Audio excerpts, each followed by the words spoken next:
station of Fox Sports. We are Blackboard. We are Detroit. Tigers baseball on Fox Sports Detroit is presented by Bell Tire.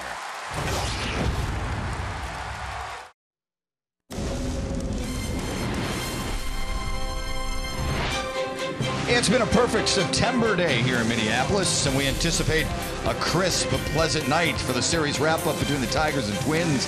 Minnesota has won the season series, but the Tigers can win the season series finale with a win tonight on Fox Sports Detroit. Hi, everybody. Alongside two-time World Series champ Kirk Gibson, I'm Matt Shepard. Not much to gloat about in an 11-4 loss last night, but Kristen Stewart continues to improve, continues to make adjustments. What stood out to you about his play last night, both offensively and defensively? Well, he's had parts of good games over his first 16 games, but he put together a complete game last night, and you're seeing more and more patience from him. You're seeing he's making a lot of adjustments. He had 5 good at bats. He's not hitting the little number there. You see, he took that, then he hammers it to center field right there, gets the sac fly.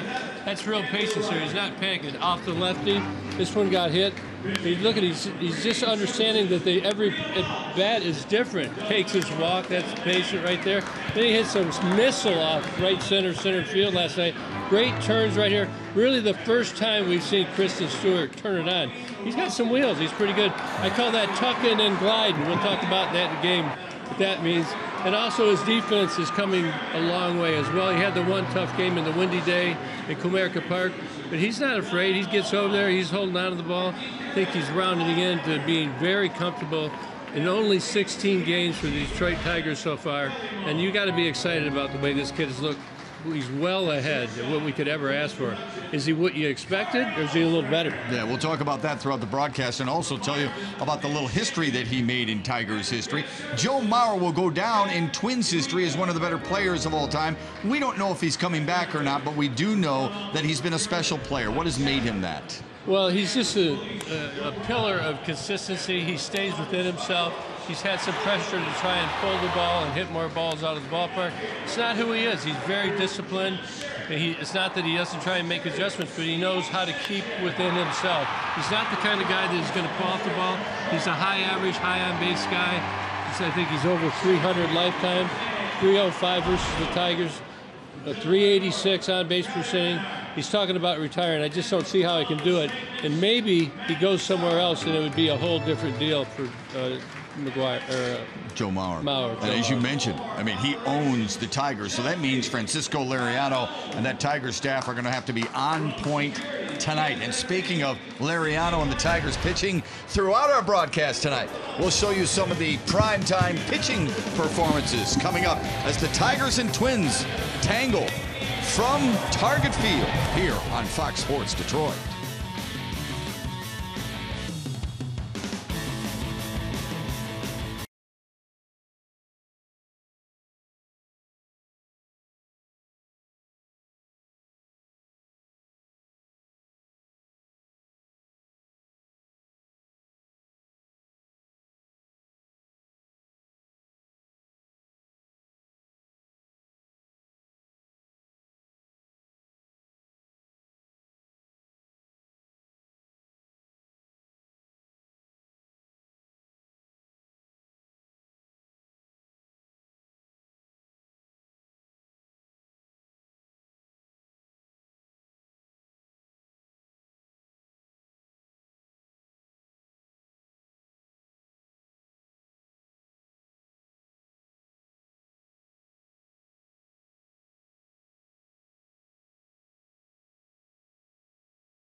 Raise your expectations of what a bank can be. Come to Comerica. By Ram, hurry in and get a great deal during Ram Power Days. And by Meridian Care, Medicare Advantage plans.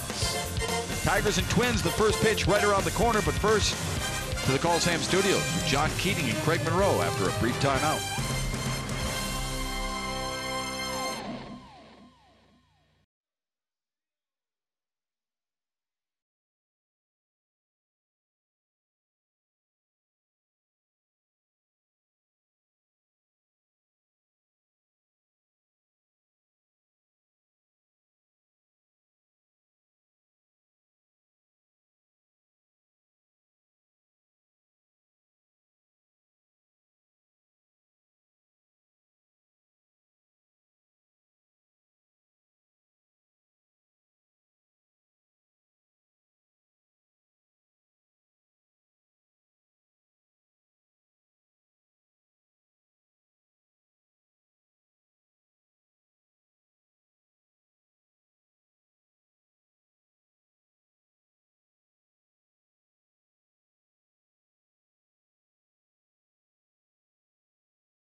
batting order presented to you by your Southeast Michigan Ford dealers.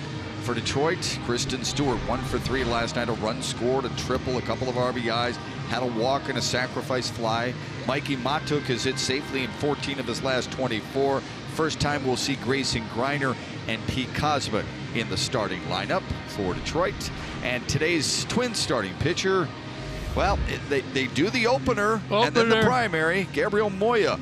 It's presented by MGM Grand Detroit. You can see 4 starts versus the Tigers in a 10-day span. Fastball only 89, 90 miles an hour. Lots of changes. We'll throw the curveball and the slider. Due and slated for an inning where they get on to the primary pitcher. But Tigers know what he's going to throw right here, and Candy will lead it off. Before we do that, let's take a look at the Twins starting defense. We've got Field, Kepler, and Grossman across the outfield. Gregor Petit at third. Joe Mauer's over at first. Logan Forsythe, Jorge Blanco up the middle. Willens Estudillo is catching Gabriel Moya. Estudillo played third last night. Caught the opener and catching tonight too. Now some say he's a little rusty, or maybe not ranked too high as a catcher. We'll get a chance to see, but maybe something the Tigers have scouted may push the issue. Jeimer Candelario batting .286 from the right side, takes an off-speed pitch in for a strike.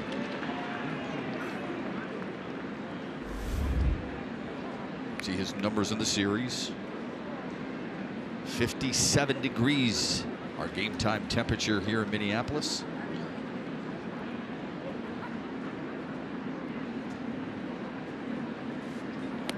And another off-speed pitch in for a strike. What's the challenge in getting ready for a guy for one inning and then shifting to another guy? Because you don't know if you're going to get up and face this guy. Yeah, but they've all watched both these pitchers on tape. They should be no problem adjusting at all. 6th time as the team's opener. Candelario called time out there. He did not get it, but Moya stopped anyway. He did.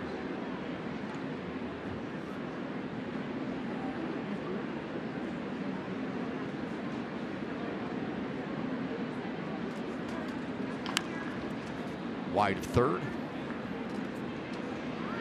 Previous pitch, you see Candy, he's going to call for time. I don't think he got it. And Moya just stopped. No harm, no foul. Nobody on. Now, if he would have thrown that ball, that'd have been a pitch. Yeah. Barely hanging in there. Yeah, Candy just got a piece of that. Doesn't matter how it looks when you get 2 strikes on you, just whether you do or do not.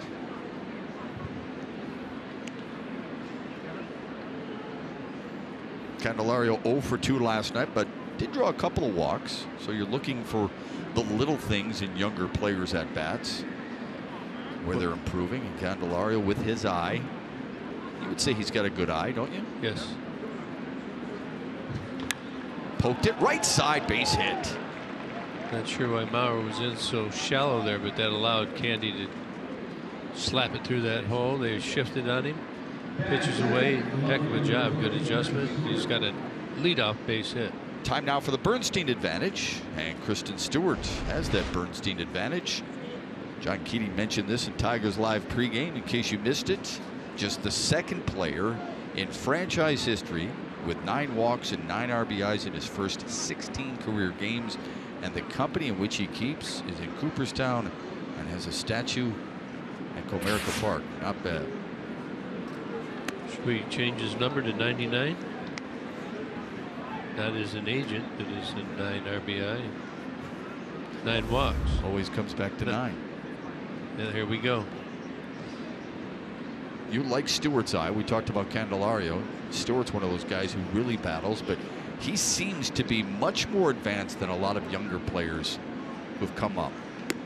Why do you think that is? Number of games played in the minor leagues? Well, he's been ahead of the curve ever since he was drafted. He went into low A, did well there. High A, did well, moved very quickly, and has been pretty clean all the way through the minor leagues up through AAA so far. And now he's in the bigs. He's just doing his thing. He's comfortable here. We saw him with the group of guys last night. He feels comfortable. And when you're comfortable, it's easier to be successful.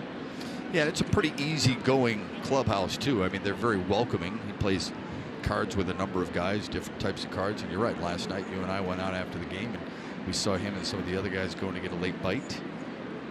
Fits right in. Yes, he does. Comfortable. Smokes it to right. Candelario hits the bag. He's going to hustle to third. Strong throw from Max Kepler, not in time. Check that Robbie Grossman in right field. Kepler in center this time. Everything that Stewie is hitting right now is a bullet right on the button. Sees that good. You see only 81 miles an hour. And don't forget, this is the 4th time the Tigers have seen him in 4 days, right? Or in 10 days. So that should be an advantage to the Tiger hitters. They should have a good idea. They know what the arm slot is. It's one of the questions I would have. They don't want their starting pitcher, the primary pitcher, to face 3 times the at-bats.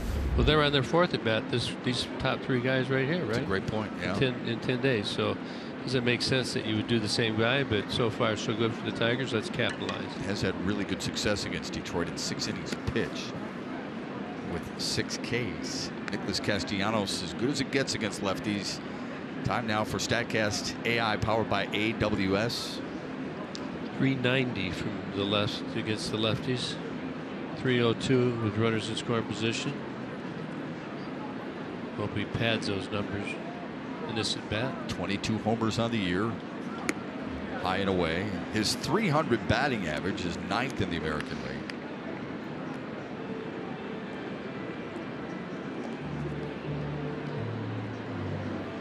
So a mound visit for some of the Twins. Same umpiring crew, just different spots. Hunter Wendelstedt behind the plate. Hunter's a veteran. His dad, Harry, was an umpire before. He was a National League umpire. You see one mound visit, MVR.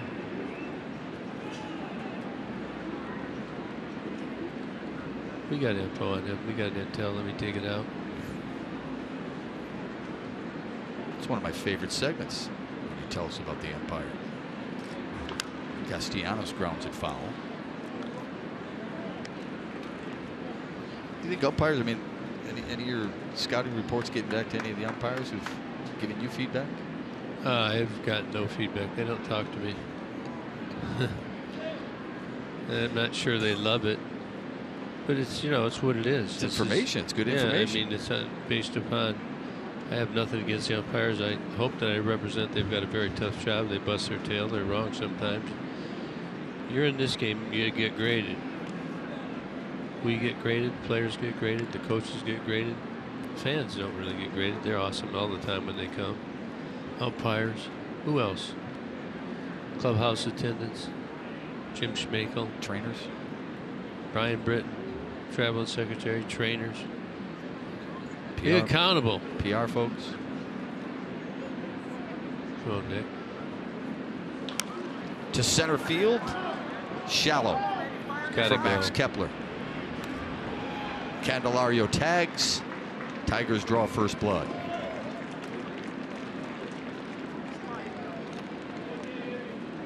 If Detroit combines for 3 or more home runs in this game, bring in a copy of the box score to a participating Arby's location tomorrow and get a free small order of curly fries. You can find a copy of the box score in your newspaper or on the Tigers page at foxsportsdetroit.com.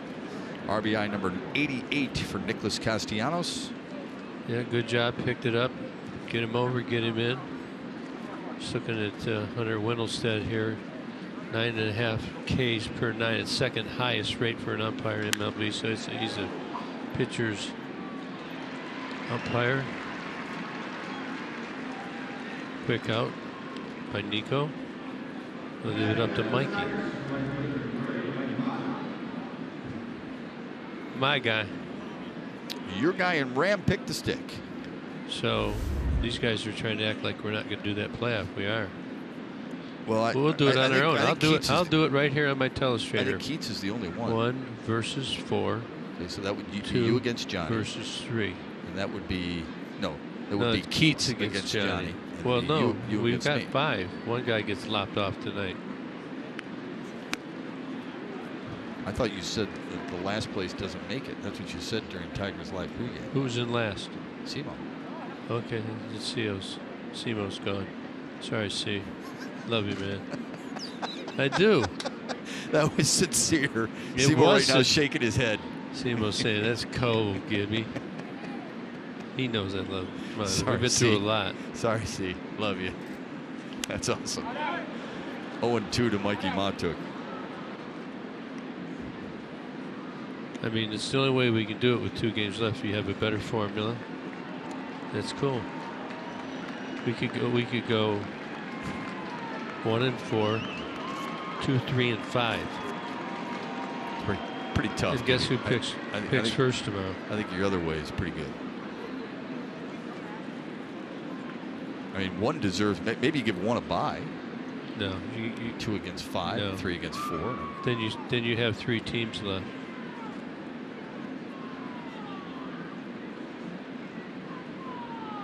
Long pause by Moya. Montook hanging in there. Come on, Mikey. I heated his cribbage chair up tonight. Yeah, you were in there playing with those guys pretty early, and you beat them pretty bad, didn't you? It wasn't bad. It was a good game. Just thanks to Grayson Griner and his generous let me peg after every card you put down. You put a 6 down, 12 for 2. 22, 31 for 2. Get him, Mikey. 0-2 pitch. Now 1-2. Yeah, those guys. I think it's a. Garnhart was saying it's a really good clubhouse. Guys really like one another, and some play those games, some play the card games, others are on their phone a little bit, others listening to music, but for the most part, they're interacting on a regular basis.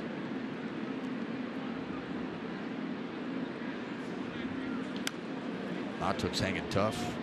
Montook is one of those guys. If you're looking for a guy who isn't afraid to share his opinion, isn't afraid to talk to guys, isn't afraid to get a little fired up, a little red under the collar, he's one of those guys. Now, that's good. It's like a good thing for a team. About a double here, yeah. Minimum double. Come on, Mikey. You want to find a gap, don't you? Yeah, get in scoring position for the next guy. Keep the liner rolling. There goes Stewart. Good lead by Kristen Stewart. Really not paying attention. He's had 0 steals in AAA. So they're just going first pitch right there. Something they're going to work on with him. Tigers' stolen base success rate is at 70%. Last year is at 66%. Much improved.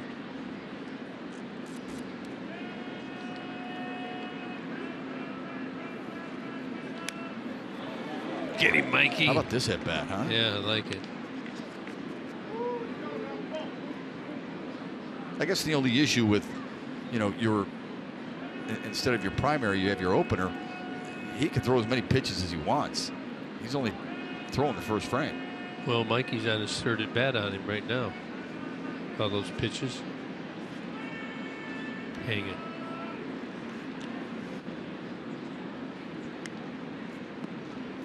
Look at there. Openers had a 70 ERA.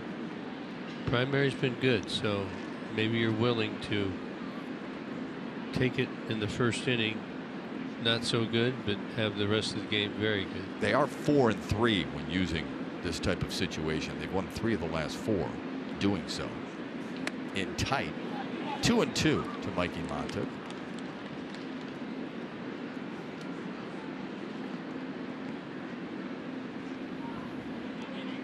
Griner on deck.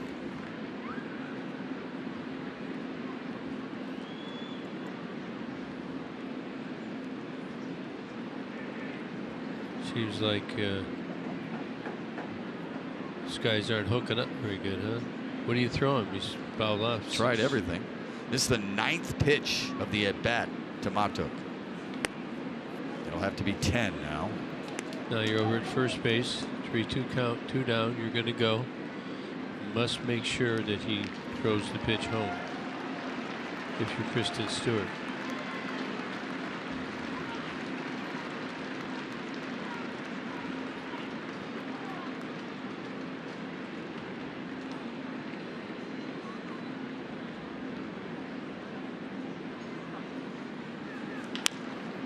third. Petite, and the inning is over. But the Tigers do score an early lead for Francisco Liriano, who's ready for his 26th start.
In Minneapolis, today's Tigers starting pitcher is Francisco Liriano, presented by Family Heating, Cooling, and Electrical. Well, Liriano's got some good stuff. His record's not very good, but it's all off his fastball. It's his least effective pitch, mainly because he doesn't locate it well. 336 batting average against it. And his slider and his changeup, though, less than 200 against it. So if the fastball's good, he's going to have a good game. Here's the Twins batting order presented by your Metro Detroit Chevy dealers. Jorge Polanco 4 for 9 in the series with 4 RBIs. Max Kepler at home batting just 182 against the Tigers, and Johnny Field had his first career multi-home run game last night in the 11-4 win. Back in the lineup for Paul Molitor, who picked up his 300th managerial win. Molly nickname. Fun discussion with you and Paul Molitor last night prior to the game. You guys were reminiscing about how you played compared to how the game today is played. Oh, he brought that up, but it just changed a little bit, and you know, we're not trying to be old guys who think it's wrong. I'm not saying it's right or wrong. I'm just saying it, and I think Molly agrees. It kind of started when he argued that play at second base when Nico went in there and kind of interfered with the middle infielder. They didn't get the double play. Me remembering how he played and how he went in there hard. He was very fast. He was very aggressive. And that's when it all started, about then and now. And he's got another couple of years left on his contract. He does. It's a balancing act for all managers. Look at Lauer going the other way again. Stewart with a beat on it, and what a grab in left field by Kristen Stewart, robbing Joe Mauer of extra bases. Well, he underran this a little bit, but he got up. I'm talking about the tuck and glide on that triple, and right here he showed he's got some jumps. Perfect timing. This is the Jim? Yep. Perfect timing. Made a good late adjustment right there and just put his glove right to the spot. Well, he was busy last night. He had 9 putouts last night, most since Anthony Gose had that many in 2015. So you can tell he's feeling more comfortable in left. Yes. Catches like that make you feel even better. Already the impact, Gibby. A single in his first at bat and a nice play in left. That'll beam the confidence up a little bit. He's always a threat. He's becoming one of those guys in Ram Pick the Stick too, where you got to take him behind Castellanos, right? I think so. Even if it's a lefty throw. Yeah, right. Like tonight. You'll see another thing about this primary and opener thing I don't understand. Why would you have one a righty and one a lefty? Agreed. Big swing by Polanco. He's down swinging. And there's 2 down. McLaren Health Plan brings you the Tigers starting defense. Just saw him. Kristen Stewart with a great play in left. Jacoby in center. Mikey Matuk in right field. Candy and Nico on the corners. Pete Cosma at shortstop with Noel Lugo at second. Grayson Griner behind the dish. And he's giving the signs to Francisco Liriano and blocking him. Logan Forsythe's batting in the 3rd spot for the Twins tonight. He's 0 for 8 in the series. It's been a struggle for him as of late. When he came over in the trade for Brian Dozier with the Dodgers, he was hitting really well, but last 45 games or so, it's been a massive struggle for him.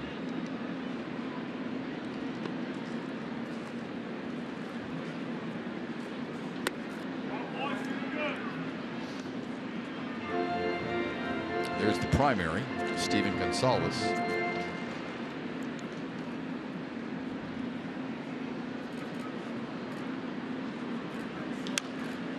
Punched foul.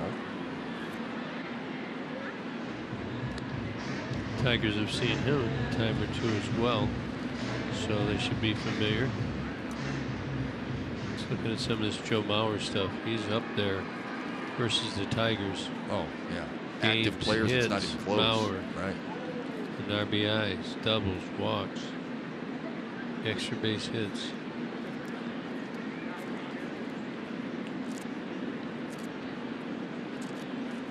Forsythe does have a hit in 26 of the 46 games in which he's played for Minnesota. And a grounder to third, an easy play for Candelario, and a nice inning for Francisco Liriano. Grayson Griner makes his series debut. He leads off the second turn.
Minneapolis, Tigers vacations are headed to Atlanta to see the Tigers battle the Braves in 2019. Enjoy round-trip airfare, luxury hotel accommodation, tickets to all 3 games against the Braves, and exclusive brunch with Tigers personnel.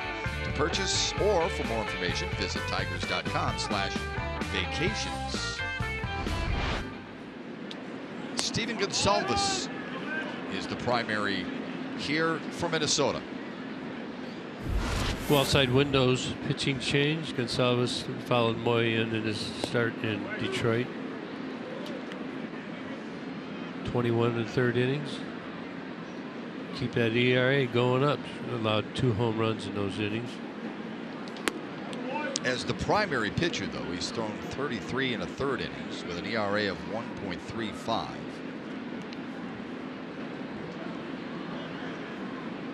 Racing Griner now has worked the count even. Gonsalves works quickly. He throws 4 pitches: a fastball, changeup, slider, and curve. 3-2 now to the Tigers catcher. Remember the scouting report. Anything close, got to get a piece of it. Don't necessarily have to try and put it in play hard, but you do need to follow it off.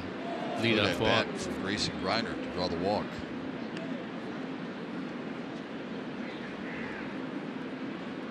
And here's Jacoby Jones.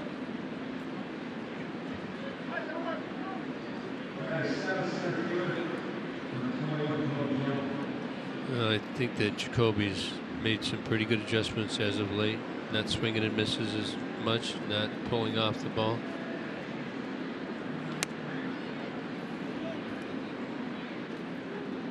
He's also ahead in the count, 1-0. Jones showed a little frustration at the plate last night in an 0 for 4 with a strikeout performance, but overall, you like the adjustments that he's made. He's going to right field a little bit more. He's going primarily center field to right field more than he did earlier this year. Definitely staying on the breaking ball better.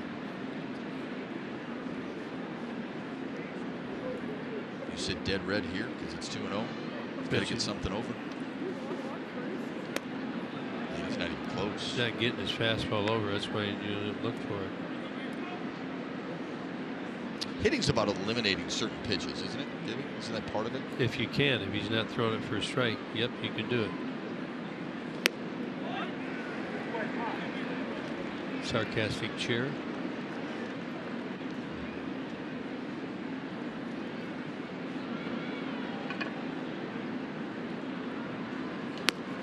Back-to-back walks to start the Tigers' second. Stay tuned to Tigers Live following the game, where we'll select the Fox Sports Detroit Tigers player of the game. It's presented by McDonald's and announced by John Keating and Craig Monroe at the Call Sam Studios.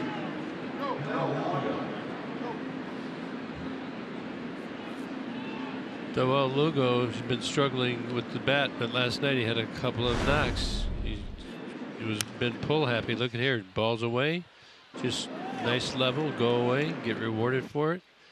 Here you go. There's another one. You get pull happy, you don't hit those balls because you pull off of them. See if he can't keep up those good mechanics tonight. Starting right now.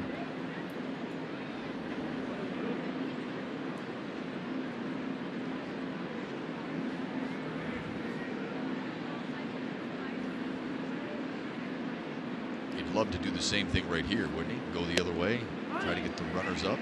Yeah, what you don't want to do is have them throw you outer third of the plate. Then you pull it and you hit a ground ball. Nobody out. Want to get something you can drive, be patient. Chance for a good inning here. He might have gone, and he did, yeah, 0-2. Ron Gardner told me earlier today that, look, young guys go through all kinds of emotions. So when he was first up here, you know, he was feeling pretty good about himself, and then suddenly they get the book on you. You got to adjust, and that's not easy. But offensively and defensively, I mean, he brought up the point last night, or earlier today, about the game last night, that line drive that should have been a triple play, and instead of taking the ball and throwing it hard and firm to second, Ron said he threw a grenade, just kind of a lollipop over there. Yeah, well, poked it down the right field line, but foul. the first one that he dropped, actually, he didn't drop that one. That ball came to him, and you're talking about the throw to second base. Throw to second base, right. Yeah, he just kind of rushed it, then tried to slow it down to the middle of the rush, so to say, and then I think it was Ronnie came off the bag, so they didn't get that out. And then the throw wasn't good over to first. But Gardenhire did tell me, look, his new stance, and they've made some adjustments to the stance. The ball's been jumping at batting practice. So this kid's, he's mentally growing up. He's lost the weight they asked him to. He thinks he's going to be just fine.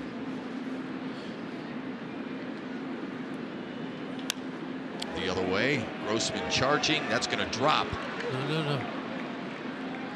Lugo hustles back to first. The bases are loaded for Pete Kozma.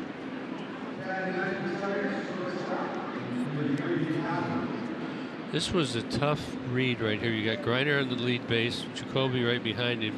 Jacoby's got to read him, and Lugo right behind him. He gets it off the end of the bat, and it's something that's going to fall in there nicely, right in front of the right fielder, Robbie Grossman. Well, I heard you saying no. Who were you talking to? You're talking to maybe Jacoby Jones? Let's try and get to second base a little bit. He was right behind Griner, but he smartly shut it down.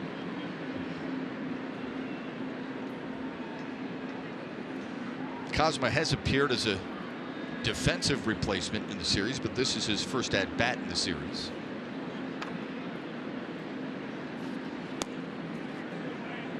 One and one to him. Kozma was over here about 140, 145 today.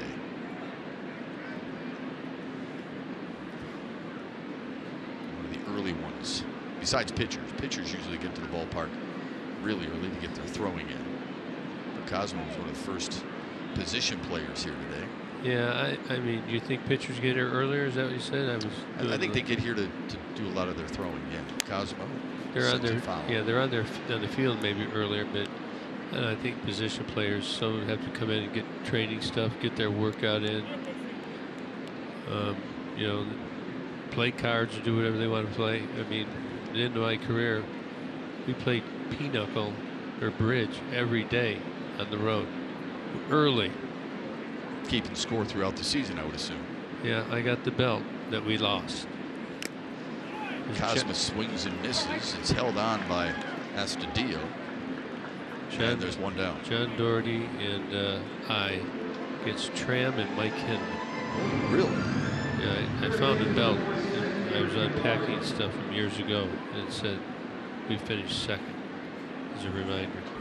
You should put that belt up in your basement where your pool table and your ping pong table is, and wear it when you play it. That's for second place. I'm not playing that. I'm saying you could give it to whoever you're about to beat. Yeah, I mean, that's a good idea.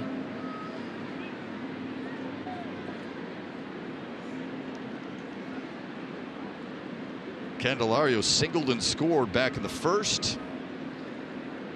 A chance to widen Detroit's lead here.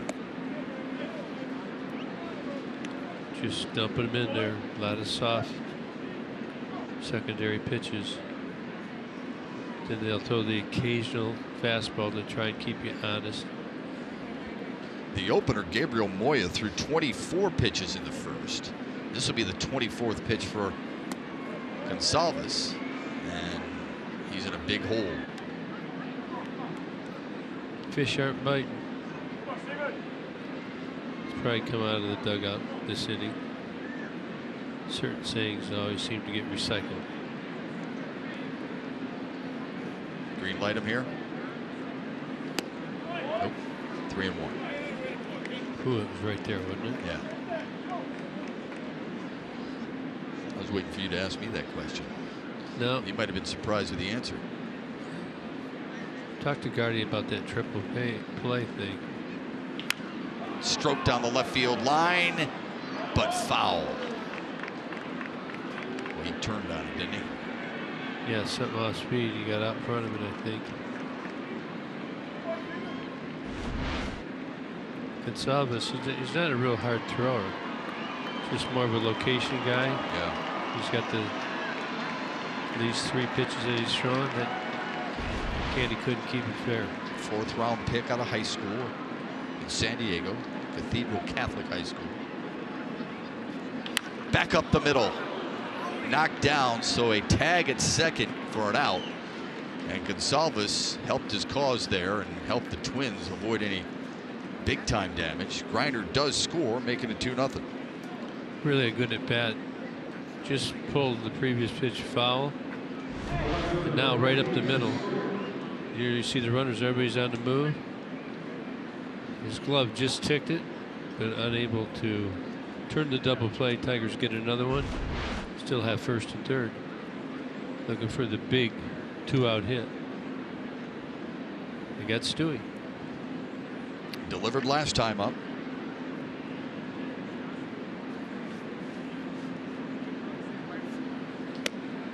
Caught the outside corner. 0-1. Good speed at third and Jacoby Jones in case one gets by Willens Estudillo.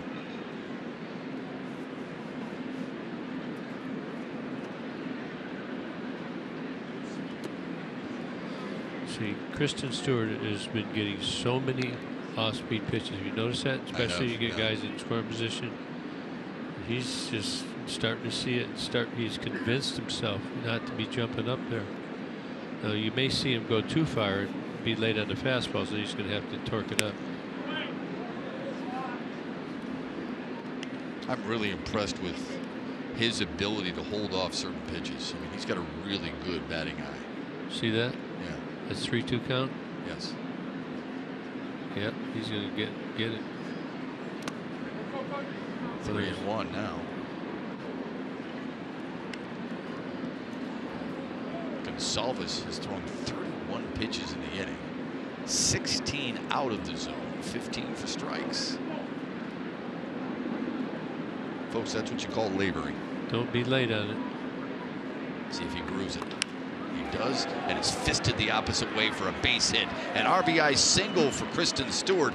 The Tigers now make it 3-0. Menards brings you the big money encounter. And check this out. What do? We picked the top 4 Tigers in WAR, right? Put it on the list. I think the one on the left is at 13 or something like that. The one on the right's like 10.5. The records, we've already got the same amount of wins. That's what you've been talking about, right? Yeah. Stunning. WAR is a measuring tool. Wins against replacement. Mookie Betts leads in that category this year for Boston. Mike Trout is right behind him. And if Trout continues with his 10+ WAR, it'll be the 3rd time in his career that he has a double-digit WAR.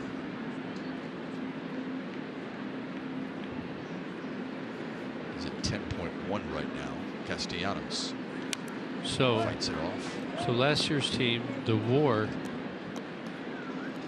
index was higher than this year's top 4. Agreed. Yep. But we're going to have more wins this year than last year. What does that tell you about the rest of the lineup? I don't know. I don't know how to read into that. Yeah, well, we really don't. We're just trickling into it. Well, and considering that lineup was so strong a year ago, Castellanos held off. Would that mean this lineup maybe is overperforming a little bit? I mean, we're not where we want to be. Yeah, I am stunned. Maybe there's more. This team's record compared to last year's record. I guess if you divided the payroll by the wins, that might be another way to do it. They got Nick. Tigers score 2. We're going to tell you what Francisco Liriano did in his first inning tonight that the Tigers couldn't do all of last night when we return.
cushion for Francisco Liriano. As you enjoy a Miller Lite, look forward to the whole true moment later in tonight's game.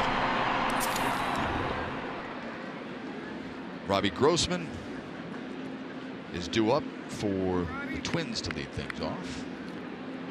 Tigers out to a nice 3-0 lead. Looking for a shutdown inning. Grossman with a nice game last night. And 2 for 8 in the series.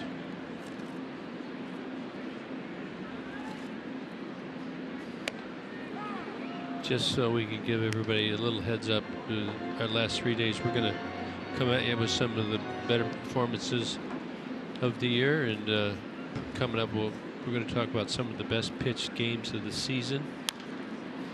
We used the evaluation of Bill James, who's one of the original sabermetricians. Looks at innings, runs, hits, strikeouts, walks, combines it into one number between 0 and 100. So a no-hitter would be your highest score. Just Liriano set the Twins down 1-2-3 in the first. It's something the Tigers could not do all of last night. Not once did Minnesota go in order last night. An 11-4 loss for Detroit. Check swing.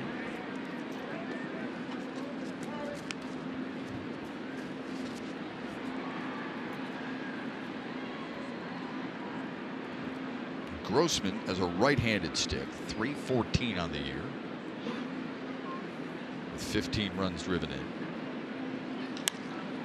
Slaps it to right, and he's on board to kick off the second for Minnesota. okay. Here's our first performance. It was by Francisco Liriano. Scored at 82. We didn't win the game, but Liriano 8 innings pitched, no runs, a hit, 5 Ks, and 3 walks. He had the no-hit bid through 6 1/3, but Mitch Haniger broke it up with a single. And he had a great slider that day. 33 of 48 for strikes, got 15 outs, no hits allowed, 1 walk. So he's number 1 on the list.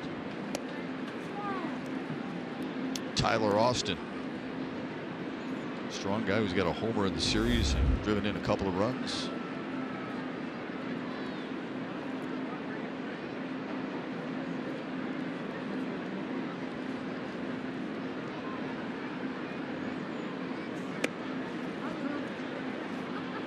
Liriano quickly ahead 0-2. I was talking about Liriano and his fastball. And this year opponents are hitting, I said 336 off it. Slugs way up there, OPS. His strike percentage, I think, is what's hurting him. He's 159 of 160. Yeah, he has the highest walk rate given among qualified pitchers, 12.5%. The league average is just a shade under 8%. So I referenced Oliver Perez. You remember him? He used to be with the Mets. Yes. I had him in the Diamondbacks. It's kind of the same stuff. He's with the Dodgers too, right? Yeah. Heavy swing by Austin. He goes down. Second strikeout of the night for Francisco Liriano. Nice chase there out of the zone. Liriano racing him up, making him chase it. First out.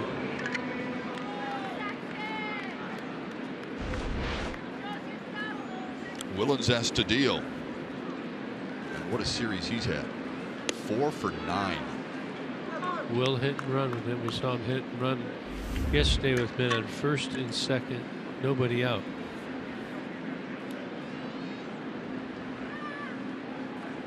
Tough to keep him off base. Last 13 games, he's hitting .408. He's putting the bat on the ball. And we were talking about that play. We asked Gardy today when we were talking to him about. He says that's why he generally doesn't hit and run first and second, is because line drive you get triple play.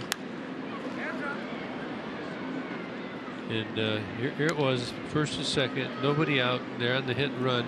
We have the golden opportunity, but The result pulled off early, and then we did not get the out at first. They got one out, and a batter later. It was reviewed. A batter later, things fell apart. 5 runs later, they switched the inning. But you know, Gardy's talking about how could we? Yeah, they got him. Back-to-back strikeouts for Francisco Liriano. That's just the 3rd time Willens Astudillo has struck out this year. Made me excited too, because you know You and I he's were- done something there. Yeah, look at this. He definitely went. You and I were talking with your good friend, the Hall of Famer Jack Morris, before the game. He said, Astudillo, he never walks. I said, yeah, but he never strikes out either. Well, he just proved us wrong. Sure did. Our next door neighbor over there was just motioning. We're impressed with him. What? Wants to make a trade or something. I'm not the GM. Maybe Shep. Is he looking at you? He could be. Here's Jack Morris. Spent a lot of time with Jack. He's fun. It's kind of cool, really. I mean, we visit with you on a nightly basis. Jack Morris comes into the booth. Bert Blyleven oftentimes comes over.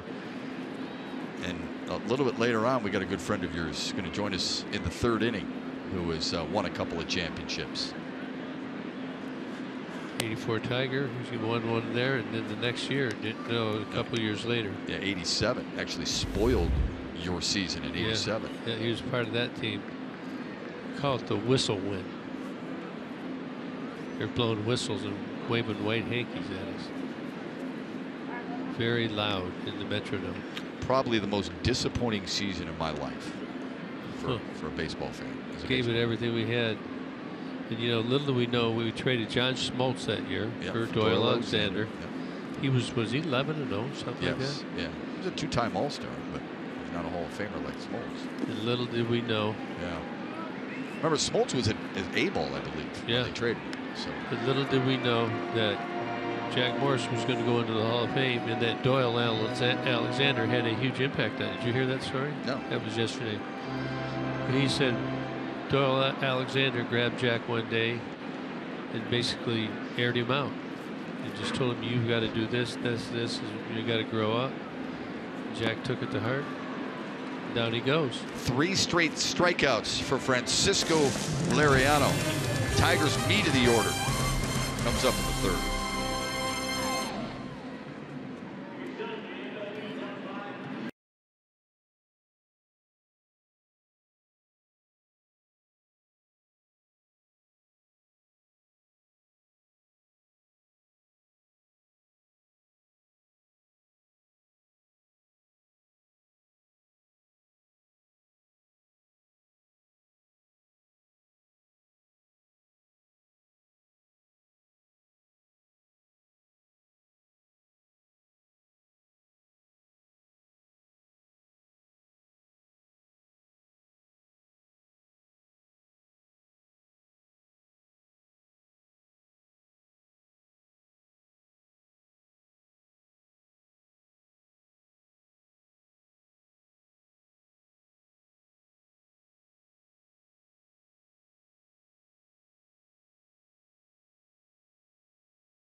Dip as we begin the 3rd. Nico Goodrum, Mikey Matuk, and Grayson Griner due up.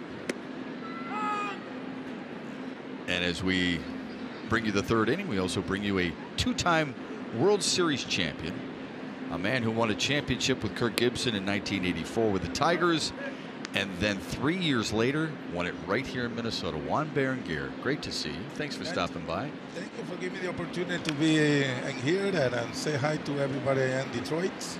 And I have my friend Gibson in here, who I played in '84 and my first World Series. That's my dream come true. Coming from Panama and being with these guys, I learned a lot about baseball and win the World Series. What made each of those teams special? Why do you think each of those teams won? Well, I think they played the baseball really hard.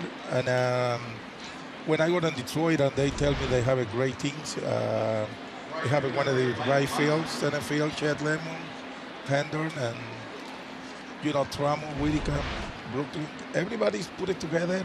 Good pitchings and especially Jack Murray and Dan Petrie and Bill Wilcox with the starting pitches. He can handle everything to the 7th inning and give it to Willie Hernandez to go in and the game is over. How about Roger Craig and Sparky Anderson? What do you remember about those guys? Well, Sparky I really appreciate that because he gave me a lot of opportunity to bounce him back and forth. And when I get to Detroit, I never go back to the minor league. And I learned a lot from Roger Craig, and he showed me how to throw more strike and find one pitch that I can learn it. And he's a split finger. He helped me a lot to track him out a lot of the hit it and throw my fastball for strike and then go with the split finger and the game is over. Now, you came up, you had a great arm, and you were a little wild, and that's what Roger and Sparky, that's how they converted. You had 11 wins that year. You had, I think you had 27 starts. But what do you remember about winning that World Series, what it felt like for the first time? I mean, like you say, you came from Panama, and then all of a sudden you're in the big leagues and you're a world champ.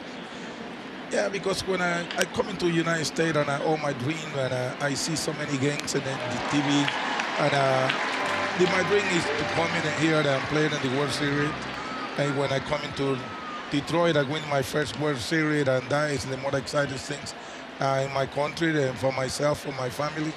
And I have a lot of experience. I learned a lot how to play the baseball, how to be a winning, because you have a winning team in 80s, 84, 86, 87, and you learn for the rest of the other guys, and then you be successful and listen to the other older guys. I remember my great memory off you. I faced you one time. You were rehabbing in the Metrodome. Do you remember when you were coming back? Yeah. I took you deep.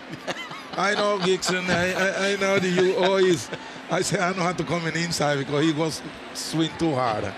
Good. I will respect you. Juan, stick around for the bottom of the third. Looking forward to more conversation with the two-time World Series champion, Juan Berenguer, here on Fox Sports Detroit.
Cool City. Tigers lead the Twins 3-0 in the season series finale alongside Kirk Gibson and Juan Berenguer. Each of them have won a couple of rings. You won in 1987.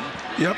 Was it a little odd facing the team you helped win in '84 in the ALCS to get to that World Series championship?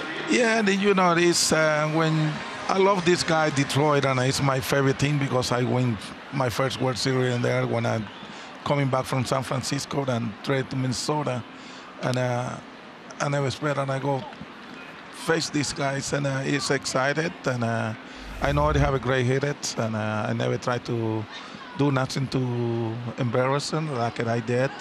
Only excited to go in there. Sometimes you do some emotion. When you go back home and you see it, it's unbelievable. I did that, and you know, but it's something that I respect. I spark it. I respect the Detroit Tigers and the Hits, and a lot of friends in there, and you have a different uniforms, and you have to pitch for that guys. You know, a couple of your teammates in '84 went into Cooperstown this year, Jack Morris and Alan Trammell. How'd you feel about that? What was running through your head when you saw those guys in Shrine? Well, I'm excited for Jack Morris. He waited for a long time, and Trammell. I know Trammell will be in there because he's one of the best shortstop when I play in baseball, and the best combination with Lou Whitaker. I think Lou Whitaker Lou Whitaker go be there, and probably next year, and you never know. They have a great team, you know. That was pretty special to have Lou and Tram as your shortstop and second baseman every day. They picked a few ground balls up for you, didn't they? Yep, you know, this guy is anything ground ball. He's always said pitch down and then let it go off to field the ball, and you get out of the innings, and that's what I did. You remember Aurelio Lopez, what he used to do on cold days? Do you remember what his pregame ritual was? Yes, Aurelio Lopez eats on jalapeno before they go to the mound, and I tried to make me to eat that one. I said, "Oh man, it's too hot, making you sweat. They can go drink the juice, drink the juice and everything, and go and ready to go." I told the story, and those guys they made us drink it. Yeah, we did it this year, so it was in honor of Aurelio Lopez. He was special as well. Yeah, it's helped me a lot too. You know, as Bill Wilker too, he talked to me a lot of how to get ahead of the hitters, and it's a part of the game now. You throw too many pitches and you go be hurt. Well, it's interesting how you're that bullpen with you and Aurelio Lopez and then Willie Hernandez. I still think, even though a lot of people give Kansas City that credit when they won their championship, when they had that bridge 7, 8, 9. I thought you guys really were one of the first teams that I can recall who had those lockdown guys at 7, 8, and 9. And oftentimes, Willie Hernandez went more than one inning, didn't he? Yeah, you know, also have a great bullpen, and they have it a Bert, and you know, we have it a Pat Cheron in there. You know, everybody's is excited, and I always spark it. I said I need to get there more so I can get it more straight, and then he gave me all the opportunity, and then I think that he saved my career, and that's the reason I played 15 years and a half, and then I'm glad for him, and he being there someday, and I see it. What do you do now? I mean, what's keeping you busy? I do it some sale, and I do it on the internet. Some friend of mine in the Bloomington Lincoln, they make a lot of appointment for me, and in the car sale, okay. And they do a lot of all the email appointments for me. They only come and say hi to the people that make it easy for me. Throw some BP. Yeah, I still throw BP, and then throw BP to all my grandchildren. Now I have 8. And, wow. I keep telling I have one more for my team, and they say no more. What do you think about the game of baseball today and what we've seen here tonight, and we've seen it twice in the 3-game series? You have the opener, and then you have the primary pitcher. What are your thoughts on that? Well, you know, I see that one a couple times in here, and I talk to Tony, and I say, what's going on in here? And I say, I don't have no idea. This one guy, they throw 1 innings, and then the next guy, they come and throw innings. I come and watch one game, and it's a 3 hour and a half, and I'm still in the 4 innings. And I said, I get up and I laugh. Baseball is completely different right now. It's not like it used to be like 8 years ago and 10 years ago. It's a lot of the hitters that used to be in there and aggress and challenge you, that you challenge the hitters. And, you know, that's the the baseball I know, you know. You had mentioned the 15 years that you spent in the major leagues. Did you ever think you would have been able to spend that long playing the game you love? No, I think that I go plays probably 2-3 years the way that I used to bounce around. But when I come into Detroit, Detroit, he said, "So you walking in my house, I go treat you really with respect, but you have to show me that you can pitch and you can be in here longer enough to be a winning." And he gave me all the opportunity. I take advantage of that, and that's the reason. You know, Roger Craig and all these guys, and it's amazing to play with all these guys. And everybody respect everybody. And I have one of the best catches in there, Lance Parrish, and he said, "No, get afraid to coming inside, and I take care of this guy before he get to you." I said, "That's great." You never threw it. You didn't hit anybody, did you? Yeah, I hit a couple times. It helps to have the big wheel behind the plate, knowing that you can be a little bit braver that way, can't you? I say, "Come on, get it before I get to me." But it's nice to see everything. It's great, and I have a lot of friends in Detroit, and I enjoy it. And you know, I keep Detroit coming in town. I always watch all the 4 games, and it's excited. I see next year, he coming back with better things, and something like that, Minnesota too. Yeah. Now, you started with the Mets, right? Yeah, we started with the Mets. Then you went to... I traded to Kansas City. Kansas City. Yep, in '81, and Kansas City going to Toronto for 2 months. Then to Detroit. And then coming to Detroit. And I stayed Detroit. He traded me to San Francisco, where Roger Craig did the job to be a manager in there. And then you went to the Giants with Roger. Yeah, and then '87 and coming back to Minnesota and the Metrodome. That was loud, huh? Oh, it's loud. So you know, it's amazing that everybody don't like pitching inside of the Metrodome, but I used to ask it at my player, what are the pitches that you don't like to see in the Metrodome? He said, open innings. I said, well, I got to go in there. And I guess everybody, because I used to throw a lot of fastball and everybody chase it, and I got to stay high. We saw Joe Mauer with an RBI double moments ago. You living here just outside Minneapolis, you get a chance to see him. Do you think he'll come back? Would you like to see him come back, considering he can still do what he does so well? You know, I hear they want to sign it for 1 more year, but he talking about retired. He don't know it's sure yet. But I like to see he can play 1 more year, and he can help out the kid, and especially the younger kid in here. Nice to have somebody a little older and been played for long times, and with the career he have it. And I wish he can pull more ball. He like to go to the left field, and everybody have a special days, you know, and special swings. Tiger Stadium is no longer. That's where you and Gibby won that championship. What's your fondest memories of being there at the corner of Michigan and Trumbull? Well, I have a lot of memory in there, and I throw a couple games really nice against Toronto. Then I pitched 8 innings, 1-0. William Andy coming and pitching, and that's an independent race in September. And I have Reggie Jackson take me deep out of the stadium in there, and then it's a challenger hitting 2-2, and he drag it down.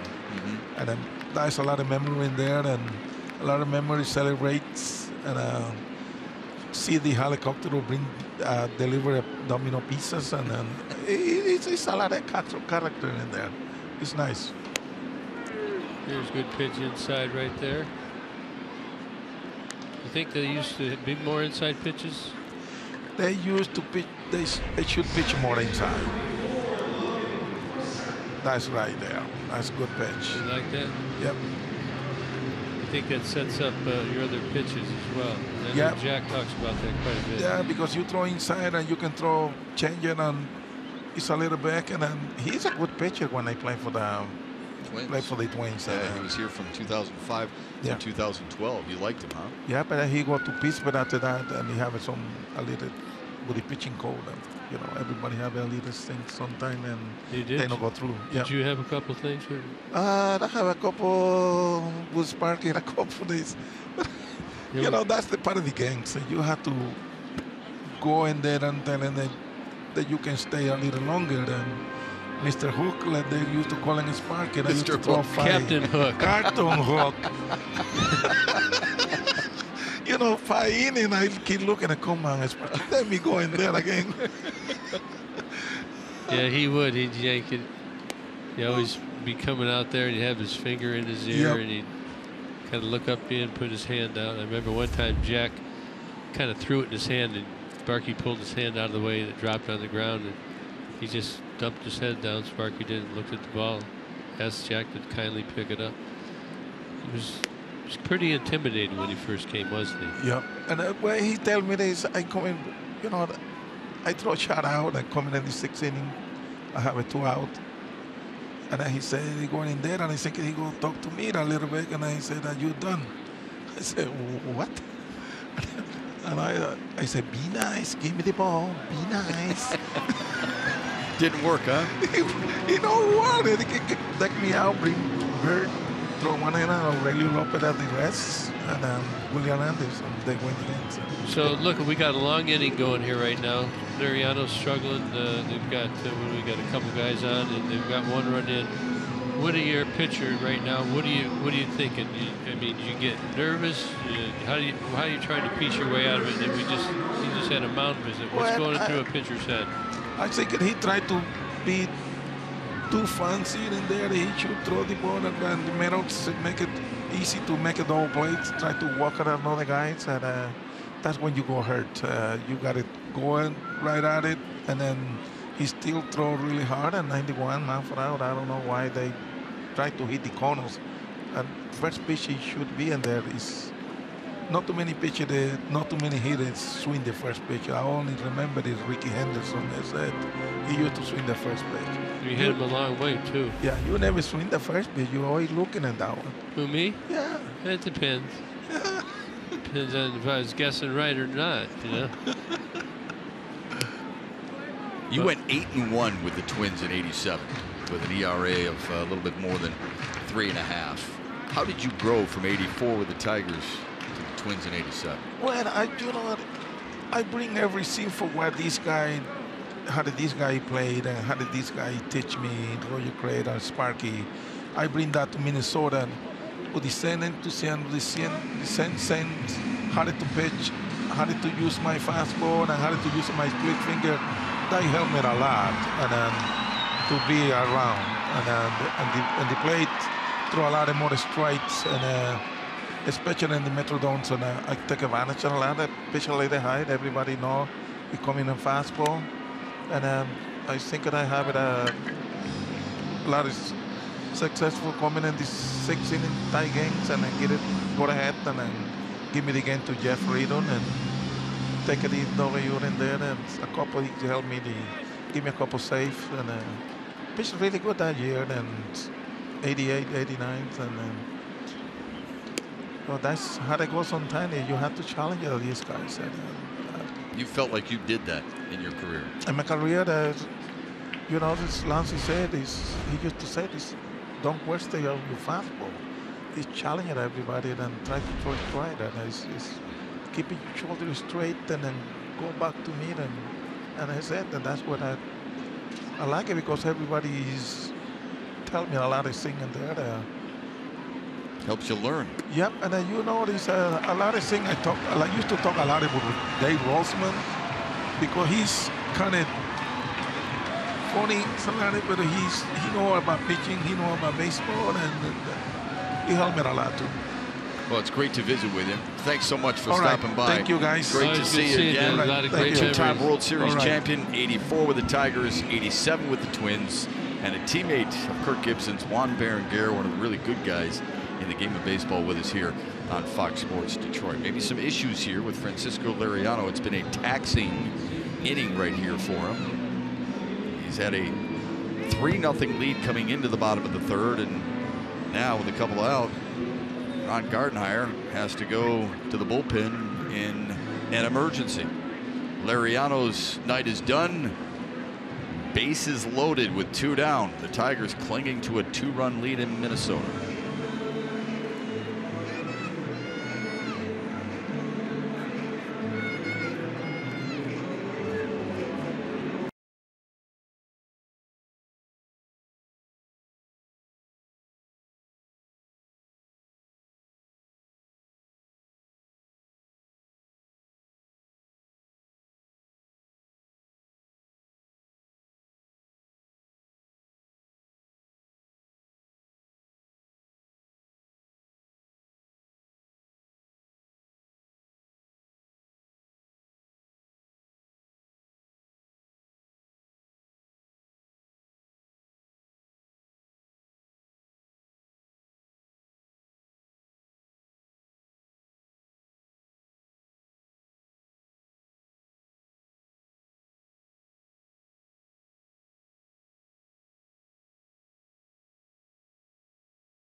Tiger Doug Fister set an American League record. He struck out 9 Royal batters in a row, just 1 behind the league record of 10 set by Tom Seaver back in 1970. That was special, and everybody knew it at Comerica Park. That's feeling it. 9 in a row via the strikeout. Wow. Ex-Tiger Max Scherzer did it a few years ago as well. Jake Peavy back in 2007. Tom Seaver, with a Tom the Terrific, was it Terrific Tom? Tom Terrific, yeah. And he was with that Miracle Mets team, and at one point before Ken Griffey Jr. was inducted into Cooperstown, Tom Seaver had the highest approval rate to get into the Hall of Fame. Griffey, was he unanimous? No. How he wasn't, I have no idea. But somebody just didn't want him to be. I guess. I mean, you knew he was going in, right? Do you think anybody will be? I've got an idea. Maybe one might be soon. One soon. Yeah.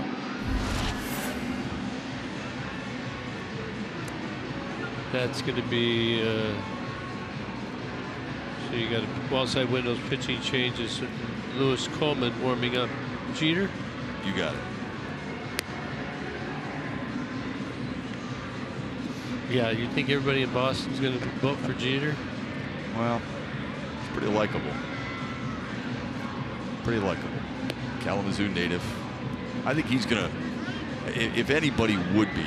I mean, I still look at some of the names. I'm thinking, how in the world do you not? How does Hank Aaron, Babe Ruth, Ty Cobb?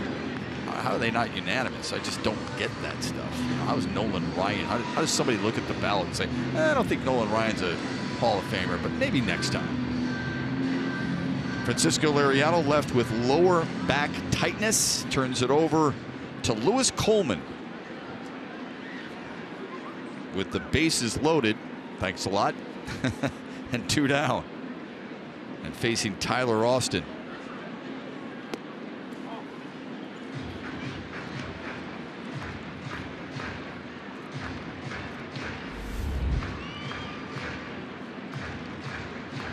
Eighth time Coleman has faced the Twins this year. An ERA of about 3 1/4 against him. Another slider. Fouled away. It was fun visiting with your ex-teammate, Juan Berenguer. What a good guy. He is a good guy. I tell you what, though, he could be mean on the mound. You hear him thrown inside. You know, back in the day, it was a little bit different. And you know, when a pitcher from that era watches a game like today, they tend to mention that throwing the ball inside it. It's not done as much for the most part. It's always something that it seems like in the interviews it comes out. Don't you ever notice that? I have noticed that, yeah. And they're not complaining. I just think that they're making an observation that it's different today. Too many times players of the past, when they talk about their era and today's era, people look at them and say, oh, that's old guy talking. No, it's not. It's just an observation of how things have changed. Are different, yeah. 2-2 now to Tyler Austin. He struck out swinging against Lariano in the second. Lariano leaves with 5 strikeouts rather. And a couple of walks. Here's his line on the day: 2 2/3, 3 hits, only a run so far. He does have responsibility on the bases still. Big moment in the game here for Lewis Coleman. Scalded inside the bag at third.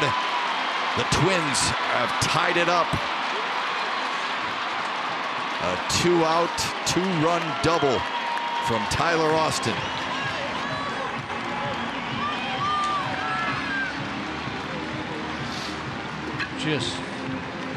Candy just couldn't get it. See, he left that out over the plate. Austin just peels it between Candy and the line. Look at the dives and almost makes the catch. Everybody's going to be running out. There's a lot of action out here. See Stewie, good job getting down there. Got to look for your cutoff man over here. But he does throw to the trailer over here. It's another option. Had the Twins been more aggressive at third base, when you throw the ball to second, you just got to get it in there quickly, because they could try to extend that drag runner there from third and scoring. Throwing the ball better, you can tell, as when he first came up, I think he was overthrown a little bit. So handling it properly. And quickly ahead of Willens Estudillo. Grossman on third, Austin at second. And a contact hitter, although he did strike out against Lariano in the second. And Lariano gave up a leadoff single and then struck out the side.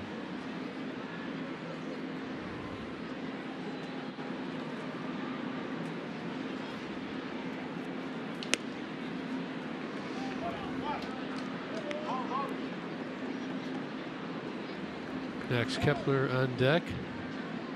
You know, maybe you want to watch Astudillo. He's 346 with runners in scoring position. Kepler's under 200. He is the lefty, though.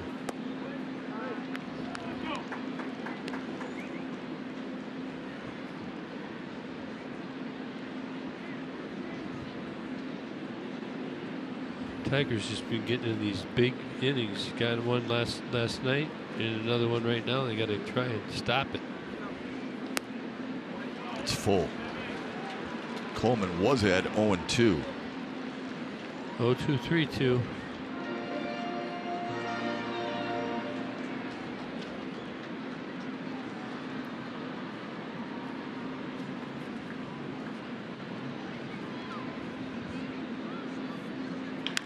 Grounded to third and through for a base hit.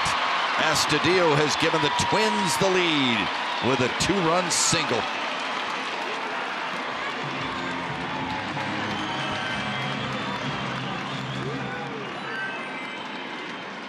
That's just a ground ball there, just finds a hole. Oh, Candy didn't see that quickly off of the bat. It splits. Look at right here, he's just perfectly up the hole right there. Got two players converging, can't get it. But he finds a hole, and the Tigers now trail by 2. We've given up another 5 spot, as they did yesterday in the 5th.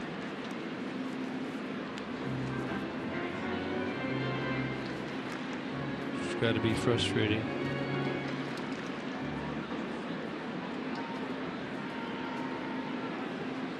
Coleman against Max Kepler.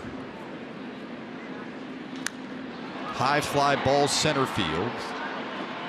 Jones will take care of it, but the Twins plate 5 on 4 hits, including 3 doubles.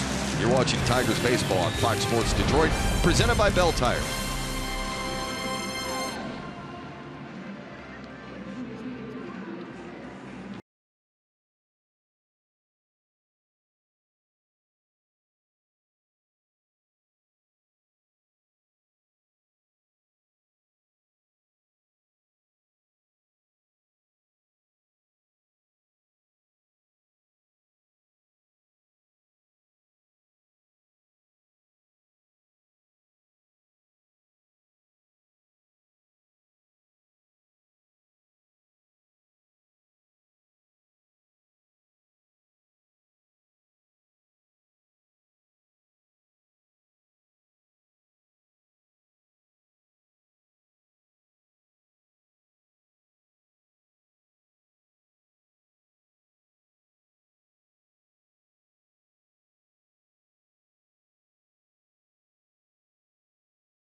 Man.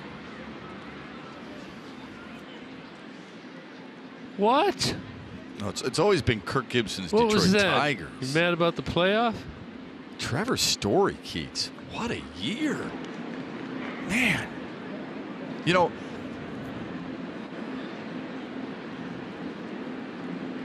no, I was talking about Trevor Story, but yeah, Gibby I'm sure was going there. Yeah. Get out of there. Get out of there, Gibby. Get out of there. Jeez, who wound him up? Are you kidding me? It's Keats' last Tigers Live. You don't think he's going to be fired up? Of course. I better not talk. He seems to be a little sensitive. I can promise you right now, to Darren my Elliott, humor. Chris Osgood, Jeff Blashill, they're all shaking their head right now. we got a buzzsaw headed our way. We do. Well, we had a buzzsaw the last inning. Twins dropped a 5 spot on us here in the bottom of the 3rd. Tigers trail 5-3, so we're going to get back with it. I'm going to get some points and bonus points, I guess they call it. Working out a deal with Matt Shepard. He's going to give me 45 points. Looked into the rules of the Moran pick the stick and be right behind Keats. It's an interesting dilemma you have there, since I'd like to know the Matt Shepard you talked to agree to 45 points. No, it's good talking. I was hoping you were going to give me what, 52 points. I can be worked out. I can be convinced. Jones to 3rd. Petit, second assist of the night. It wouldn't have come had not been for Joe Mauer's good glove work. Yeah, they have a thing called scoops. We'll look into that. Hey, Tigers fans, if you can't catch the games on TV, you can stream them live on your mobile device with the Fox Sports app. Download the Fox Sports app and take Fox Sports Detroit and Tigers baseball with you. It's made available by Oakland University.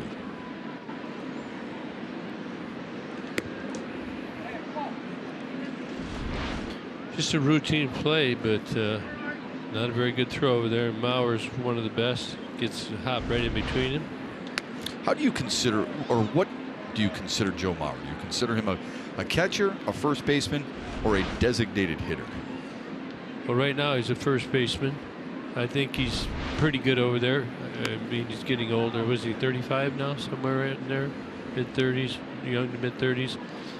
He's pretty good over there at first base. don't think he's caught in several years. He's a taller guy, and that really hurts his back. He's always had back problems with there. Yeah, you asked him about that yesterday. Says he feels good.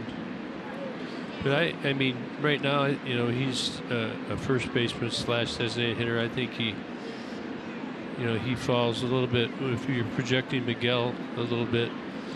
You know, Miggy's always wanted to play 150 plus games, and you get to a certain point where you got to concede to that. The game's too hard on your body, and get off your feet a little bit. And it's better to have your teammates play a little more frequently as well. Round out, keep everybody sharp, and then when you get into a game or an extra inning game, you have more options, ways to score. Just looking at Joe Mauer right here, AL MVP in 2009, batting champ 3 times in the AL, 365, average in 2009. I mean, he's going to put the bat on the ball. You know that. Local guy, hero. Cosma pops it up, shallow right, Grossman in, Forsythe out. It'll be Grossman unchallenged. And there's 2 down. When you talked to Joe Mauer yesterday, you talked about that a little bit, but you also talked about his swing. And you were a really good hitter. How do you describe like a guy? No, and you said that it seems to come easier for you than it did for me. Why do you think he's been able to do that way so particularly well? He just has the gift. The other thing, it's a natural ability, but his style of swing was different from me. I went for more distance in my swings. I overswing more than I underswung. And, you know, I sit and watch the consistency of which he does it. Wade Boggs is another guy. Yeah. The Boggs could hit home run after home run in BP, but he wouldn't do it in the game. He always stayed on it. It's just a consistent thing, and they never got out of it. They always stayed within themselves, and I was unable to do that. Fly ball to center, and the Tigers are done here in the 4th.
Power, that 3rd inning that the Twins boasted here in the series wrap-up, eerily similar to last night's big 5th inning that propelled them to an 11-4 win.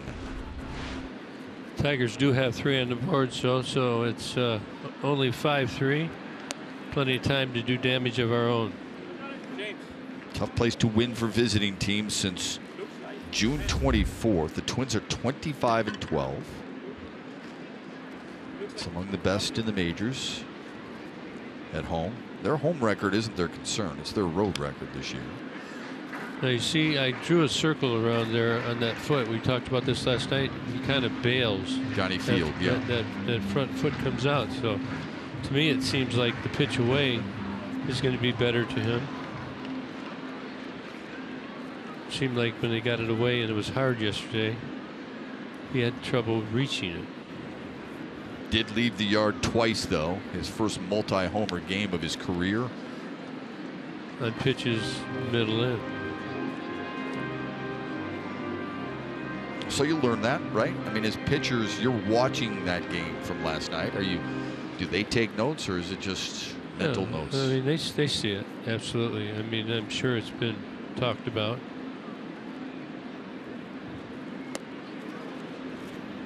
Two and two to Johnny Field. But watch that foot. Watch that front foot he picks up. Just kind of trying to clear that front side. If it's middle in, he wants to yank. He got a little bit of pop. 9 homers, 20 RBIs. 3 of those RBIs coming last night. Instead, a strikeout victim to lead off the 4th.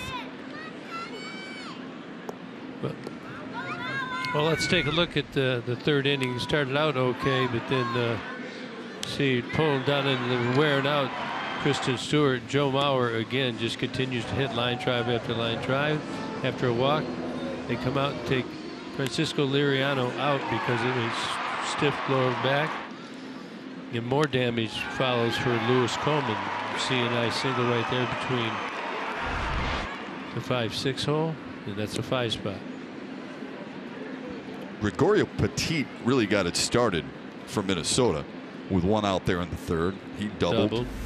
They had 3 doubles. 3 of their 4 hits were doubles. A couple of walks in there that forced Liriano out of the game, as you could tell that his back was bothering him.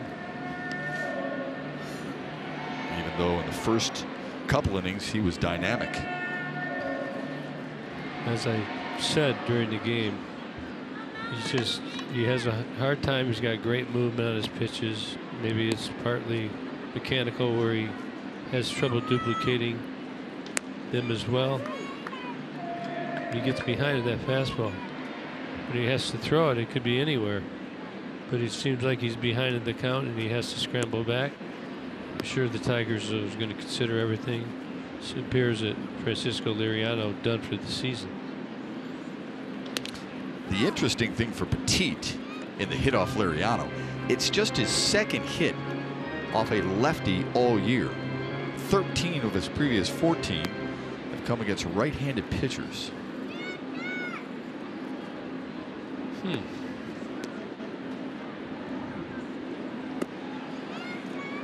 Back-to-back strikeouts for Lewis Coleman.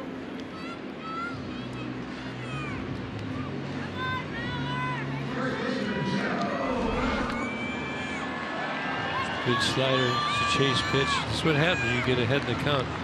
Hitters tend to expand their zone. That looks like a slider for a strike coming in, or a fastball, and then it disappears. There it goes. With sound effects. Mauer an RBI double in the last inning, in which the Twins sent 9 men to the plate. The Tigers used 43 pitches to get through that Twins lineup. 30 by Liriano, 13 by Coleman.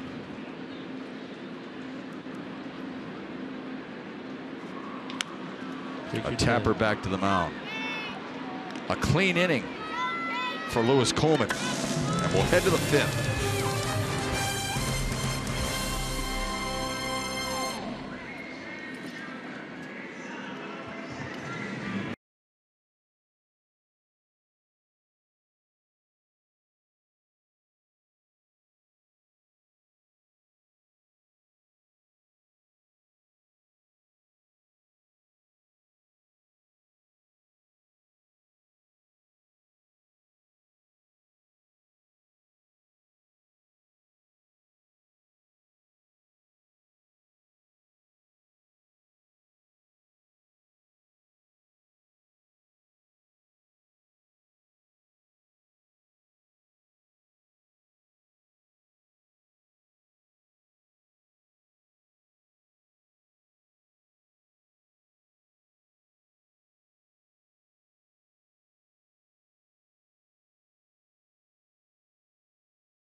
Pitching performance on July 6th. Zim with a score of 81. The Tigers won 3-1. 8 innings pitched, a run, 4 hits, and 11 Ks. It was only one of 2 games all season which a Tiger pitcher struck out at least 10. He allowed a leadoff home run to Shin Soo Choo and then shut him down. Yeah, that was the impressive part about it, right? The first batter strikes gold straight away center field, and you're thinking, oh, it's going to be one of these nights. And look at how he bounced back. Now, Bill James, you talked about the 81 score. What does that mean for folks at home? Well, like I said, it's an index score through a formula that he has. A no-hitter would be 100 basically. A bunch of that and a bunch of strikeouts. It evaluates by innings pitched, the runs, hits, strikeouts, and walks. And they combine it into one number via a formula. Comes out between 0 and 100. Highest scores, and no perfect game would be 100. I got to believe. So many of the sabermetrics numbers, they are figured out by formulas, and it creates an index or a number. So you may be 1 through 10, it might be 1 through 100. Scouts grade players when they watch them with their eyes on an 80 scale, 80 being the top. So this isn't the 80, this is the 100. How about Kristen Stewart giving 2 singles and a walk? You talked about it in our open, about how he's maturing, what you're noticing from him, how he's gaining confidence. Now it's starting to spiral into a little bit deeper discussion. An RBI single back in the second, and now he's on base for the 3rd time tonight. Yeah, no, he's in a good spot right now. It doesn't mean it's going to be that way every night. He'll have his times, but you just watch his feet, his body. He's willing to take a pitch. He's seeing the ball out of the hand really well. The feet underneath are not jumping at the ball. You don't see him take it flinching at the ball. It's like he sees it. 17 games. This is his 17th game, and he's been on base 25 times. That is an impressive ratio for a rookie. It is. It's excellent. And really, it's a September call-up. I don't even know if you can label him a rookie yet. Next year will be his rookie season. Yeah. Castellanos way out in front. Is Kristen Stewart good in the 2 spot? Is he good in the 2 hole for this lineup? And if so, why? Yeah, I think it depends on who's around him. There'll be some moves this year. The 25 guys that start the season next year, they won't all be guys that are presently here. There'll be surprises. There'll be guys they trade for. Kepler's got room. Castellanos gave it a ride, but comes up a little short. There's one down. Support the Tigers Foundation annual Favorite Things auction featuring unique items from some of your favorite Tigers. From now until October 8th, bid on gift baskets featuring watches, concert tickets, autographed memorabilia, and more. To bid and for more information, visit tigers.auctions.mlb.com. Did you ever get on those? I have not, no. And they love me. I'm always on it. Got the app. See what get me for some value here. You buying some of your own stuff back? No. Buy stuff from the foundation to pass on to others that would appreciate it.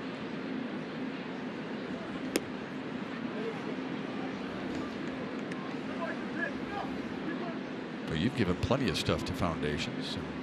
You signed someone's 1988 LA Dodgers World Championship bat yesterday for a great cause, for autism. Some good things, good research. I know that are being explored for autism.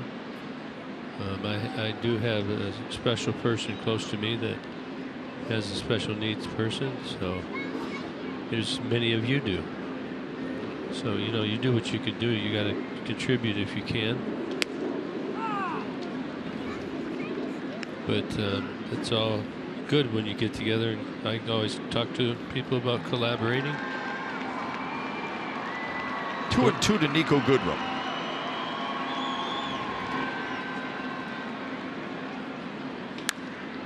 Sprayed to right and a base knock. Runners at first and second for the Tigers and only one down. And here's Mikey Matuk.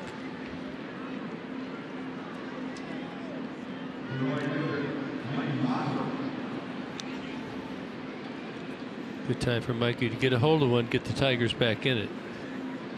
They presently trail by 2. 9 homers in his last 30 games. And a mound visit from Paul Molitor. Is it going to be more than just a talk? Yes, it is. It'll be a seat. Third Twins pitcher upcoming when we come back to Target Field. Who's coming? Who's coming?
For tires and auto service, everybody needs a Bell Tire Guy. And by Chevrolet, the most awarded and fastest growing brand the last 4 years overall. Nice ceremony prior to the game for Victor Martinez. A handshake from Joe Mauer and a presentation from Mauer and Derek Shelton. Derek Shelton, the bench coach for Paul Molitor, was on the Cleveland Indians staff when Victor Martinez was part of the Cleveland Indians organization. They gave him some Red Wing boots for his farm and slash ranch, and on the back, on the heel of those boots, is his number, 41. And we will hear from Victor Martinez coming up. He sat down with Johnny Kane. I hope you had a chance to see that Tigers Live pregame. It'll be interesting to see Victor tries to stay in the game a little bit. You know, you want to stay attached to it. He's given so much over the years, 16 years. He does love his ranch. He's got 8 horses. We were talking about horseback riding stories. He's going to get used to that. And, you know, occasionally come back and see the boys, though. You want to do that. But he's looking forward to some fun time with the family. Wallside Windows pitching change, Matt McGill. 54 innings, fastball, slider, curve, about 95 mile an hour, 96. 5th career appearance against the Tigers. The Tigers are batting .250 against him. Mikey Matuk's numbers much better than what you see there since he was brought back up. Yeah. You know, his numbers kind of weighted down because of what took place earlier this season.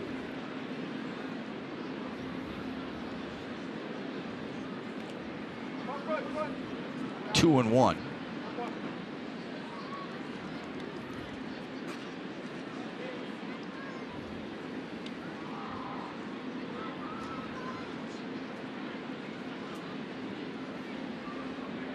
Come on, Mikey, get a hold of one here.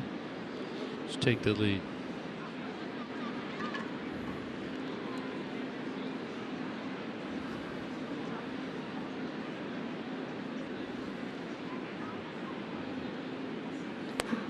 Three and one to him. Gotta believe it's going to be a fastball away right here. That's what I'm looking. I'm hanging out over the plate. Hoping that I get that heater out over. If it's out over the plate, you don't want to roll over it. He's done that twice tonight. Rounded to third. Yeah, right up the middle would be good. Find a gapper, find an alley. Kind of pinching the gaps for him. Lost it. Bases are loaded for Grayson Griner. It's opening night on Wednesday, October 17th at 7 o'clock when Blake Griffin, Andre Drummond, and your Pistons take on the Brooklyn Nets. Don't miss opening night 2018. For tickets, call 248-377-0100 or visit pistons.com.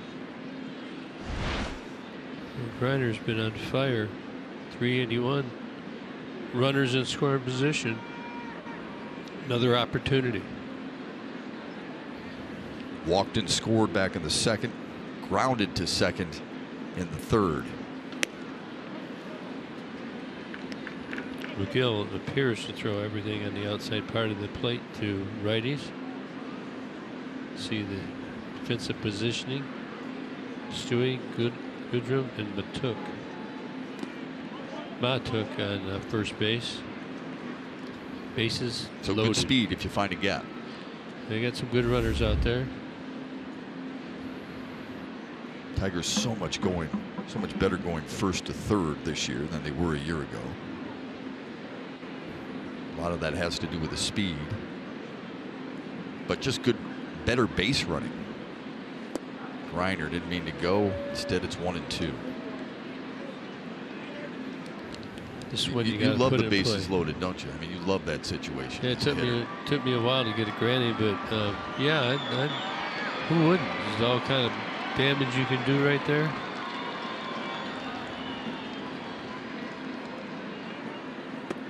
2-2.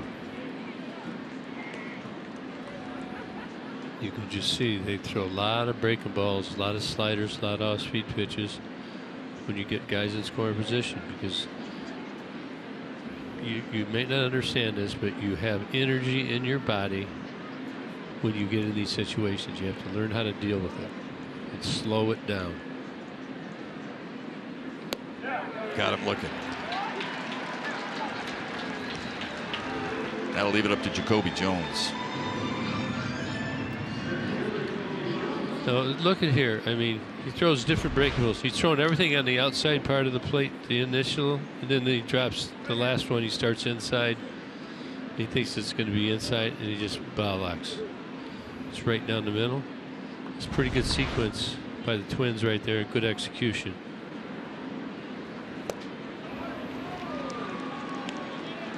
How many sliders is he throwing? Oh.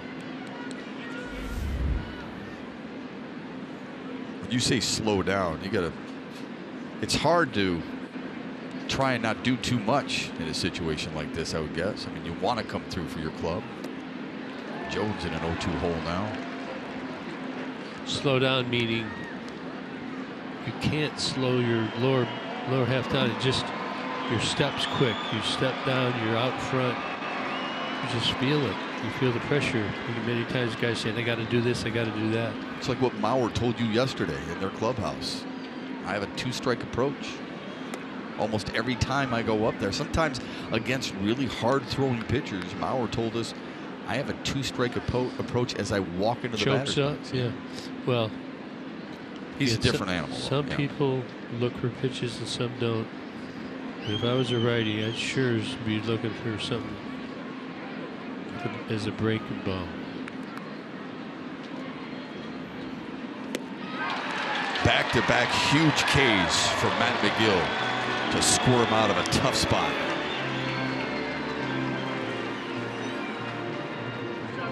Oh.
tough. You know, I'm not afraid to say this or embarrassed to say this, but this is the only thing that I know how to do in my life, play baseball. I didn't go to school. Till today, I don't know how to cook either. So that's one thing that I'm really looking forward to. You see the end like that, you know. It felt that I've been playing in the big league for 5 years instead of 16. So that's how fast it went. That's a man who's comfortable in his own skin. That was my conversation with Victor Martinez a little bit earlier today, of course, reflecting on a 16-year career in the major leagues. He's played his final game as a Tiger, but he is on this road trip, and he'll close out the season in Milwaukee. You heard him talking about kind of the next chapter in his life. You guys alluded to it. He's going to be doing some cattle ranching down in Okeechobee, Florida here before too long, but you heard him also say he's learning how to cook. He's starting slow. He's got the eggs for breakfast down for the kids. So, but it's just cool to see that side of Victor. You know, he's been very reflective over these last couple of weeks. And today, the Twins with a nice gesture with those Red Wing boots. Of course, he had the farewell there at Comerica Park, and then also in Cleveland, where he had such a brilliant career. So, Yankees gave him a chair as well, which I thought was pretty cool. Do you get a sense he has any regrets, Johnny?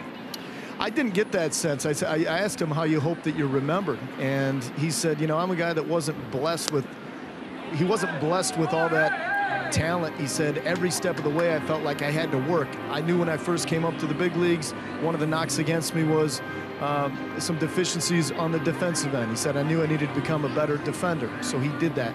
Talked about his work ethic throughout his career, always putting in the time in order to be a better player. Yeah, I talked to him, Johnny. He was very reflective, and he knows he's going to miss it. He already does, because he feels younger because of this group. He told me these guys, the way they play, they confide in him and want his advice every day, his knowledge, his wisdom. He's really enjoying it. So there might be a position somewhere in baseball for Victor, not too long here into the future. Johnny, we'll hear more of your conversation with Victor Martinez throughout the weekend in Milwaukee, yes? Yeah, we'll get to Milwaukee, and we'll talk about, life as a cattle rancher and kind of where that love, began for him. The other part of it, guys, and you really don't know until you go through it. When you actually walk away from the game, I mean, he said very candidly, this is the only thing I've ever known to do my entire life.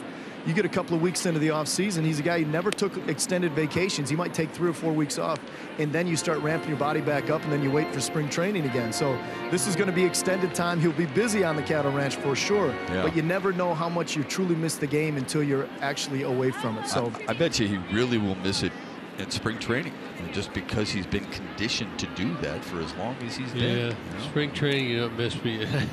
You miss the. Well, I mean, just showing up. You're used to doing that. Being with the guys, your routine. And you said that, Gibby. You said the thing you miss most about it is being with the guys, being with your friends, competition, competing. Right. I asked him if he said, like I said, he says he's got 8 horses. Asked him if he had any cutting horses. Those are the horses that you kind of herd your cattle in, where they got to be moved and stuff. Says he's not yet. He's got quarter horses. Yeah, he's got horses. He has chickens. He says his daughters, he has 4 children now, 1-year-old, 5-year-old, 11-year-old, and 14-year-old. They got him. They got Blanco picked off. Really nice move by Matt Hall. Tell you what, this is a real good job by Nico. He gets the ball, takes his time, and throws a bullet right on the money. Watch him. He gets it. He comes off, gets into the inside there, gets on top. Nice throw. That's the 8th pickoff by a Tigers pitcher this year, and I love that teaching tool there, Gibby. That Goodrum took a step inside, closer to the infield to make that throw. And as usual, what happens is the next guy gets a base hit. Logan Forsythe with his first hit of the series. Well, we got another Wallside Windows pitching change. This is his season in the minors. 37 games, 9-2 record, very good. This is 135 strikeouts, and 45 walks. Opponents on base was at a 135. So he's had good. He's got the best curveball, or one of the best curveballs in the organization. This is his 4th appearance. Tigers minor league pitcher of the year, Matt Hall. By the way, the conversation that Johnny Kane had with Victor Martinez, the portion where he talks about being a rancher, that's going to air on Tigers Live postgame following the game tonight.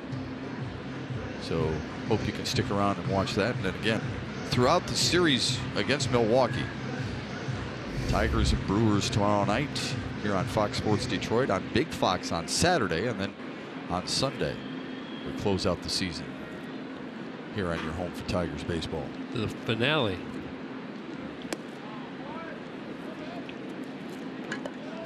It's FS1 on Saturday. Then still a Big Fox to me. Big Fox. Then Sunday we are in with the game is at 2 p.m. Eastern. Every game starts at 3 p.m. Eastern, doesn't it? Or is it 2 o'clock? It's 2 o'clock Eastern. Every game in baseball, they want them all to start at the same time. Why is that? They don't want to have any edge on it. They want to know. They want it's 3 o'clock Eastern, 2 o'clock Central. But because they want everybody to, or nobody to have any gained advantage from being later. They want you to play. So, for example, if you might pitch one guy if you knew a team already played and they had lost and you didn't. Let's just, for instance, say the Brewers won. Or let's say the Brewers lost and the Cubs knew that they were already in. They wouldn't have to throw a certain pitcher. So no advantage by time on the last day of the season. And we got a doubleheader. Tomorrow's going. There's one of those. I don't know Twins, if there's any. Twins and White Sox. Yeah. It's from a snowout earlier this year. Tyler Austin, 2-run double last time up in a 1-for-2 night.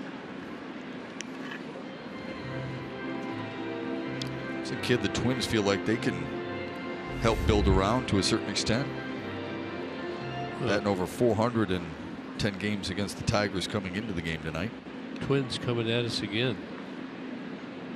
Got to stop them. Got to get double play or get out of here. It was brought up in Tigers Live pregame that people maybe forget this is a Twins team that made the playoffs a year ago. And Paul Molitor was manager of the year. They lost a lot of talent. And because of the struggles early on by certain players and the team in general, they started shipping them out. Guys like Brian Dozier gone, for example. They signed Lance Lynn. They ended up trading him because the season wasn't going the way they expected.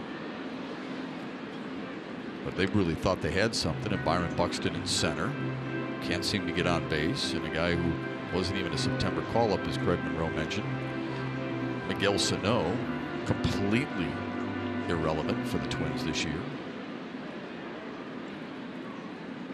Was sent down to A-ball to lose some weight, lost the weight, but has been a shadow of himself since. Batting just above 200. That one hurt.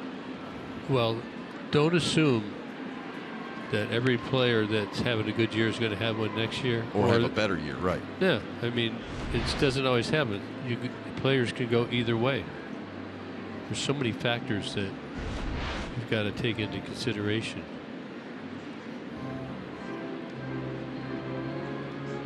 Looks like it's getting chilly on the field. Looks like he hit that one off the end of his bat and his fingers. He got his stingers. See his hands are ringing.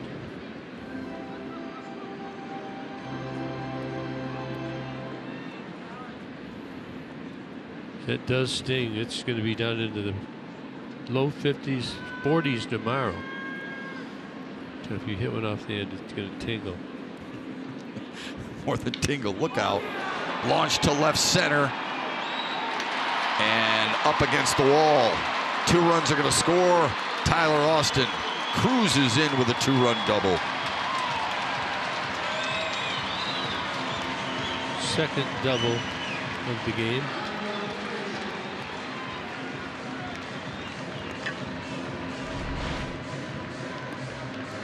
Out over where he likes it. He actually was tying him up. The breaking balls down in. Austin did a good job of fouling them off. And he gets one out over the plate. Second double of the game. That's a second 2-run double. So 4 runs driven in for Tyler Austin. The Tigers, both of these young kids, have just had a heck of a time cutting these innings, stopping. The time possession arrow is really headed in the wrong direction right now. Here we go. Or are they going to send Robbie Grossman back to third because they thought that was a ground rule double, and apparently it was. So it's just 1 run home, and they sent Grossman back to third. I didn't see that. There's bushes up there over by the 377 out there. Does make it challenging, no doubt. Astudillo came up with a big 2-run single last time up. Yeah, he's going to make contact, you know that. Let's take a look. See the 377? It must go up. Yep, it hits that fence there and comes back. So that is anything over the top of that padding there. When it bounces off is a ground rule double. Tigers infield is in. Try to cut down that runner, Grossman.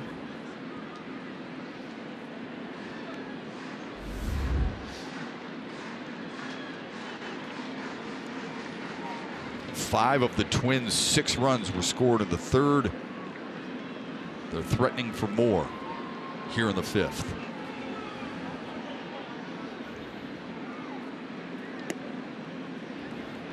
Another thing about the coolness into a night, getting a grip on the ball can be a little tougher. Seems like Matt right there didn't have a real good grip or good feel for that ball. Slipped out way back. Did not get it out front. Would be a terrible thing if he actually walked Astudillo here, would it? He's a right-handed batter. You got a lefty on deck, and with 1 down, you'd have the double play. He has that option. Definitely. Grounder to third, foul.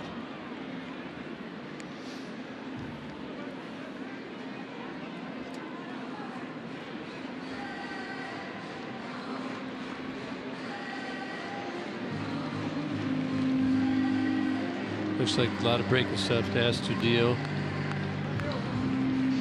is the way to go. He likes the fastball. Got a little short swing. 5'9", was he 230, 235? Somewhere in there. And he's got really good mechanics and really gets the bat short to the ball. Yesterday you marveled at how he was able to bring his hands in so tight. Now 3-2. Last play there, Gibby. Candelaria had a chance to field it in fair or let it go foul. I don't know if there's necessarily a right or a wrong play there, but I think he got it as quick as he could. I don't think he could have gotten fair. But I think your thing is, do you want to field it or you just let him just eat it? Is that what your question was? no. If you know you can't get it, do you throw it? Wasn't a great, not a great runner, so you're thinking maybe you get the out, but instead it's going to be an extra base hit into the corner. Now the 2 runs are home. Astudillo chugs for second, hits the bag and holds on. Did his job on a 3-2 pitch. Second time on a 3-2 pitch. He drives in runs. 2 more for the rookie catcher. I mean, it's way too much plate right there. You got to throw it 3-2, but in Candy's in. You got no shot at this. Is by I think called the hot corner.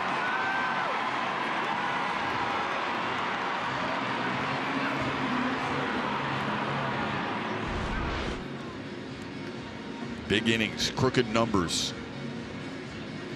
Really hurting the Tigers over the last 2 days.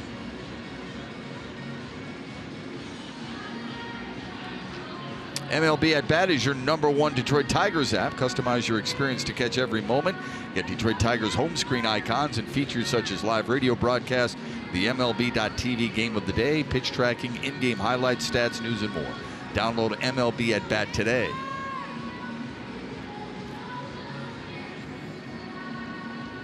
Max Kepler stands in with 3 runs home and a chance to drive in a run with a runner at second.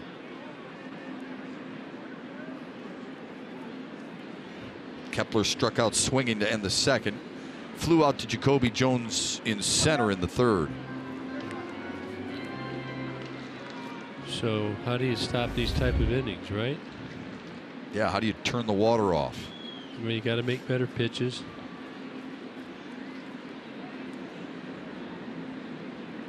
He was counting, I think there's around 5 doubles.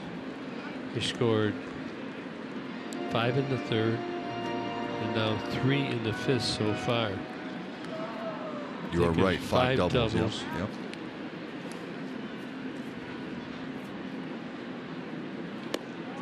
Three walks and a couple of singles. Boy, as a manager, you just hate walking guys, don't you? Like we said, it links everything together. Yeah. You get a hit and then a walk. You got two on trouble. Down low to Kepler, it's 3-1.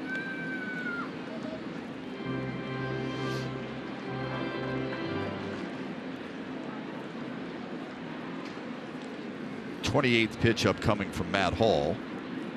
14 strikes, 13 balls so far. This one stroke to center. Got all of that. Jones on the run. Astudillo will score. It's now a 9-3 Minnesota lead.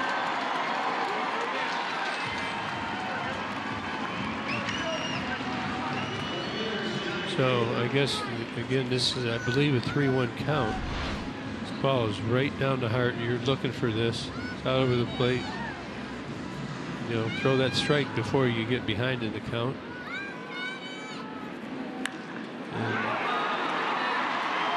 They're hitting line drives. Yeah, that was a bullet. There's really the ground balls are down the line. They're bullets. That's a line drive. Got to give them credit. Good execution by the Twins, taking advantage of being ahead in the count. 7th batter of the inning for Minnesota. It's Johnny Field.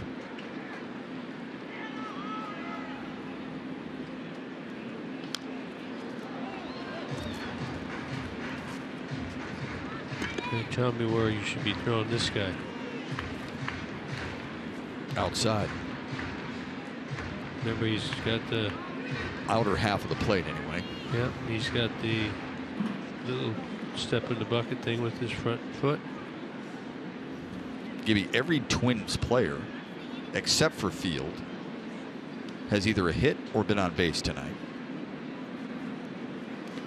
Good stop by Griner. Last night, 6 Twins had multi-hit games. 8 Twins were on base more than once. It's been tough. I mean, Matt Hall's getting a little bit of an education, but just learn it. Hurts a little bit. He'll keep getting better. It's supposed to make you stronger. That's what they say anyway. Field with a grounder to third. Candelario. And they can't turf it. They get the one at second. Didn't get it out clean. Look at Candy's got it. They've been working on getting rid of those quicker. I'm not going to get into any more mechanical things that should be going on right now. Don't want to overdo it. Guys are busting it. They're trying. It's not working out right now. Petit, the number 9 hitter.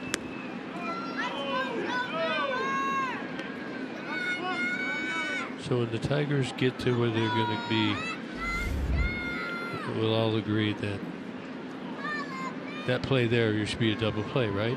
Yes. So it is a process. You're going to have to be patient with it. It is work in progress. Because you got it, everything's cut off right now. Yeah, well, you're done. You're not pitching. Nobody's throwing any pitches, and so you don't have that cumulative pile on during the season. Petit, a little tapper. It's going to be a tough play for Griner, but a good throw. Twins plate 4. They expand their lead to a half dozen.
Those Tigers really excited when they had the opportunity to draft him out of Grayson High School in Loganville, Georgia, with the second round.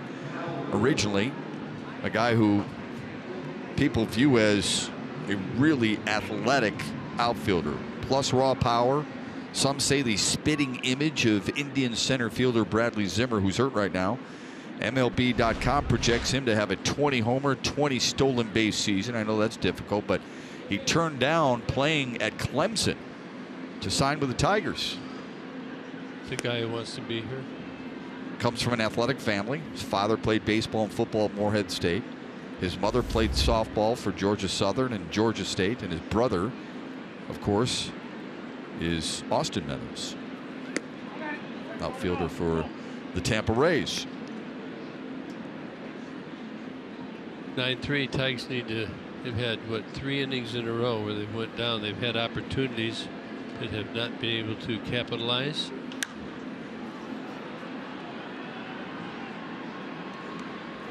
Meadows is one of those guys who just looks like a really tall, long player. He's going to fill in there. Yeah, that's what they're doing. They're projecting his frame. He's got a good swing. You like it? You got, everybody has to clean it up. You get lessons learned, but you can get away with things when you're playing against talent that is somewhat diluted in lower levels. But as you get to the big leagues, as you know from doing so many games, it's real deal, and you have to really refine, and your swing has to be really short. You have to be proficient at transferring the ball, throwing the ball, getting your footwork before you catch the ball.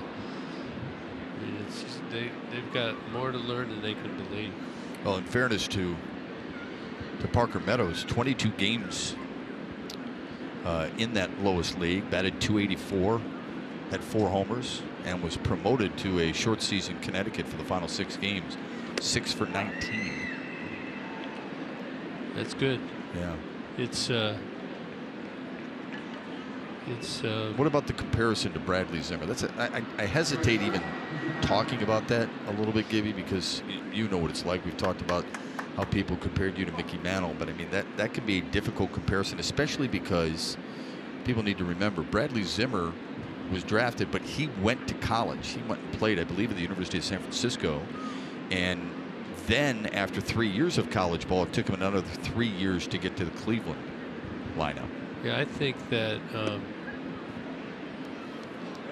you can go either way you want. It seems like the clubs promote more coming out of high school. They like to get you at an earlier date. However, there's many great college programs, which is just like being in the minor leagues, Yeah. And some of the minor leagues is tough. Yeah, some of those programs are really good. Yeah. Cosma fouls it back. That came hot and heavy into a couple of rows right in front of our vantage point. Guy down here. I love when guys after the fact, quieted. oh man, I should have had that. He wasn't even close. He was just quieted down and concentrated. He might have had it, huh?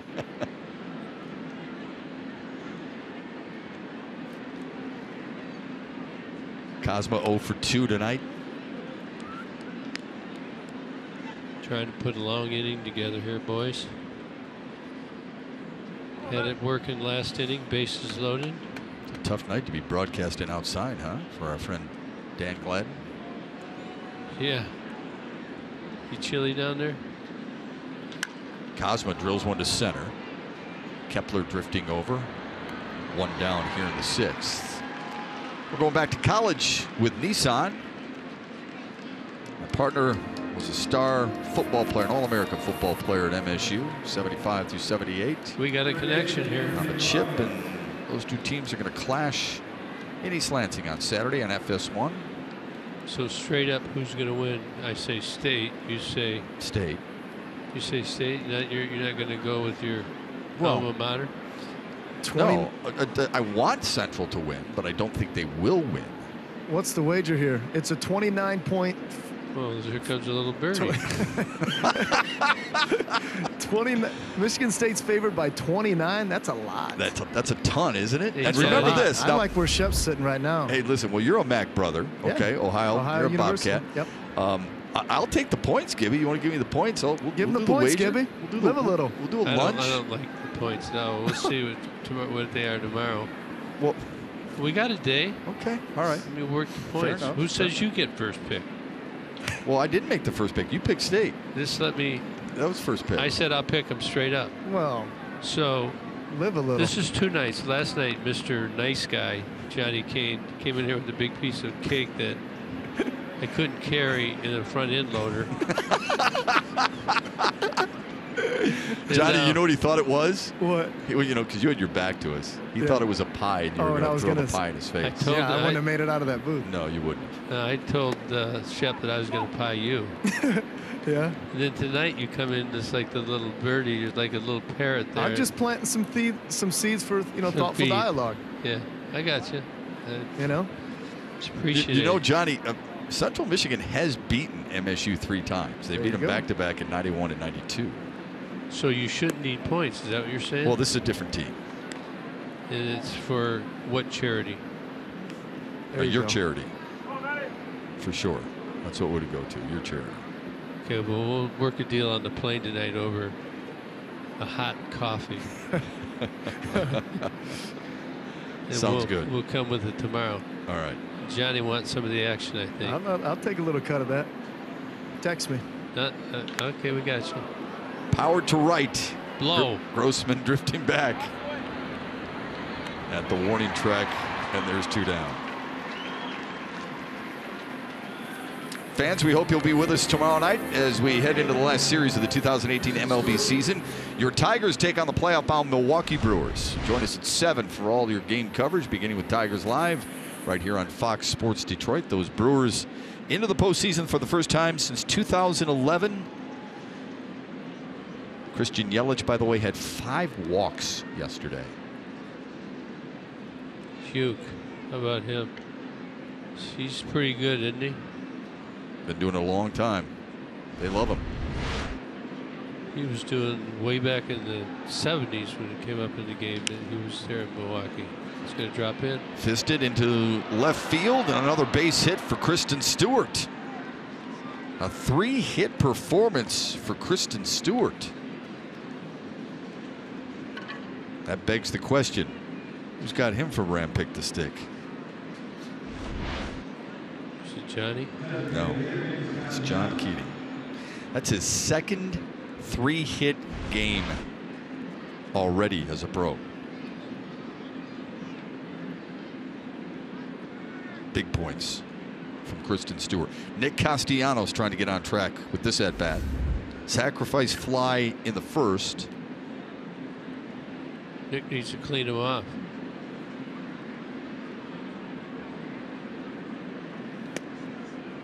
Held up. Let's get serious, right? Tigers did score 1 in the first, 2 in the second. Had opportunity for more. None in the 5th when they had great golden opportunity. Bases loaded. Castellanos 1 for 9 in the series. Big swing, 1-1. 3rd in the league in hits, doubles, and extra base hits. 7th in the league in total bases. 3rd in the lead in multi-hit games. He's 7th in extra base hits. Averages went below 300. That you, as a hitter, you don't ever want to look at that when that's happening because it'll just mess with you. 299 though. He can get right back over 300 with a base knock here. But it's not 300 yet. Just telling you how the minds work at this time of year on the diamond. See who's had the best September so far. Nicholas is up there. Tommy Pham from Tampa, he's on top. Mookie Betts, who probably will win the American League Most Valuable Player. Not Yelich. Yelich in the National League.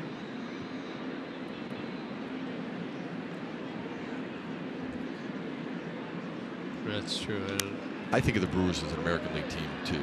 When we were in Molitor's office yesterday, How many names were we talking about when we mentioned Cecil Cooper and Jim Gantner and Ben Ogilvy? He brought up Ben Ogilvy, had the biggest baseball bat Jim Gantner that he can remember. Yeah. You said Cecil Cooper. Yeah. Robin Yount, of course. Gorman Thomas. Molly. Gorman Thomas, yeah. Harvey's Wallbangers. Poke to third. Petit takes the easy way out. The Tigers are done in the 6th.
Bell tire pitch by pitch, 5 doubles tonight by the Twinkies. And these pitches, if you look at it, are just right out over the plate. And the Twins, you got to give them credit. They are executing. Many of these are in up counts for them. When you're up counts and you're getting fastballs, you have good success, and they have. And they have scored 9 runs on 10 hits. 5 of them two baggers. And the Tigers still trying to come back and win a game, even though they're down by 6. So we got a pitch and change. Buck Farmer coming in. Made an appearance yesterday. Back to back.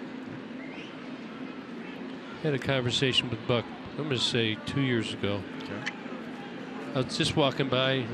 We just somehow got talking, and we were talking about his stuff. And I don't know, somehow we got into the mindset, how confident, etc. He was kind of open about how he needed to get better. I think this is the first year where he really feels like he's got some experience and he belongs. He's got good stuff. He can get people out. He's got a good arm, good velo. He's got good changeup. Breaking balls come a long way. Tigers need him to shut down the Twins. Never know. Alan Busnitz warming for Minnesota.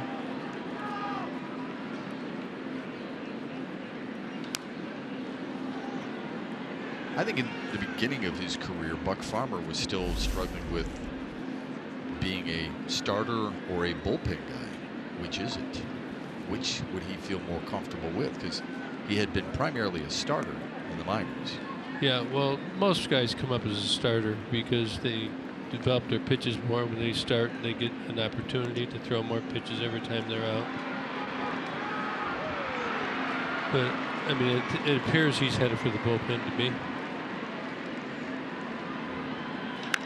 Mauer slaps one to short. A nice grab by Pete Kozma. Now here's a pitch up and away. We talk about Joe Mauer and his quick path and his levels of his swing. Let's just look at this. Is up and away. Watch his bat swing. We're going to go slow. It's right on plane. Look at the bat is not dragging at all. The barrel is not down. It's just money right there. And Pete snags it. See how level it is? Just watch a lot of guys. They always tend to drop that backside and loop that swing. It's hard to catch up to that ball, but Mauer's got that perfect mechanics to execute a line drive on many more pitches than a normal guy can here. Yeah, has one of the purer swings of anybody in recent memory.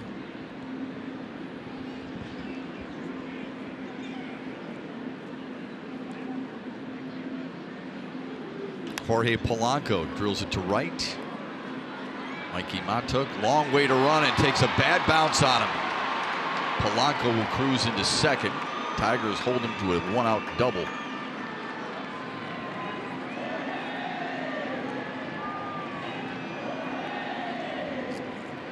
When Mikey came in, he really never had a chance in it. And it's one of those, is it going to hit the grass? Is it going to hit the track?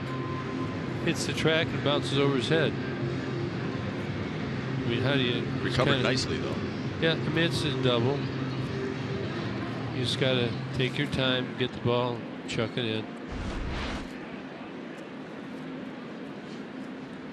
Do players go out there and test the conditions around the field? Yeah, like a golfer would on the golf course, or a hockey team may around the boards? With the experience, you kind of gain knowledge through playing games.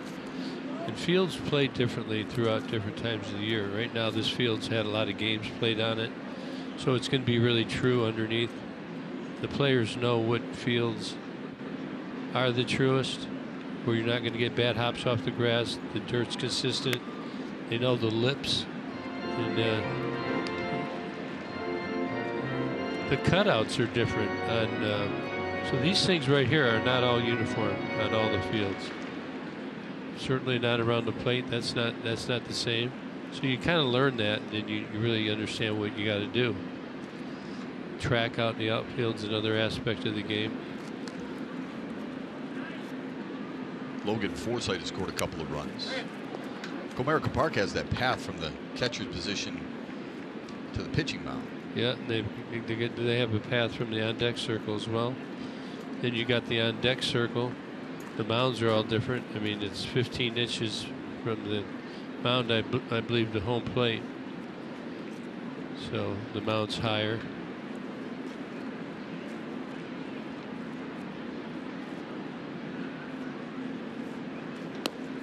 Good pitch to Forsythe. It's 2-2.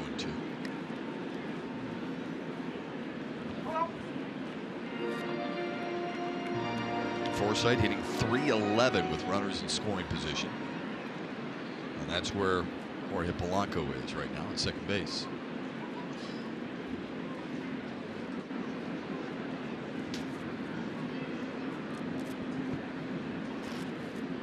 First inning for Buck Farmer. Two batters faced, both of them. Well, actually, Mauer hit the ball harder than Polanco did. Polanco's the one who got rewarded. This was more of a bloop double down the right field line. Forsythe tests Matuk. He's up to the challenge. And Polanco will hold tight at second base. Here's John Keating with a game break. Keats.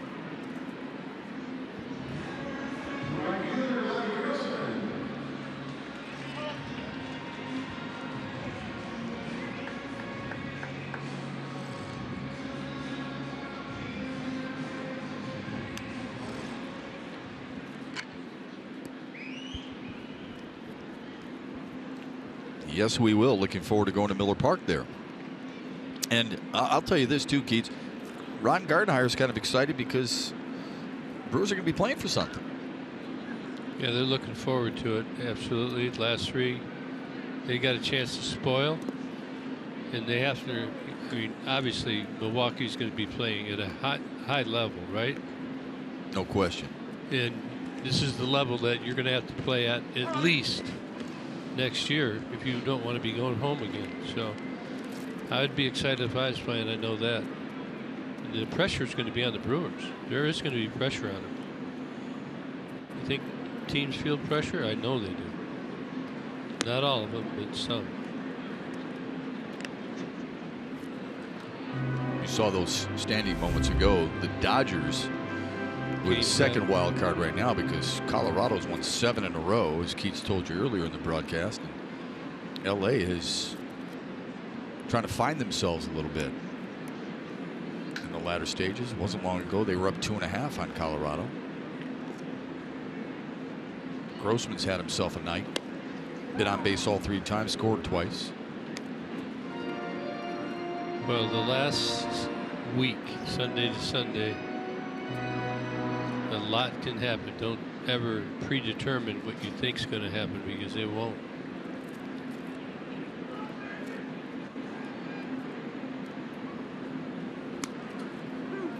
Two and 2 to Robbie Grossman.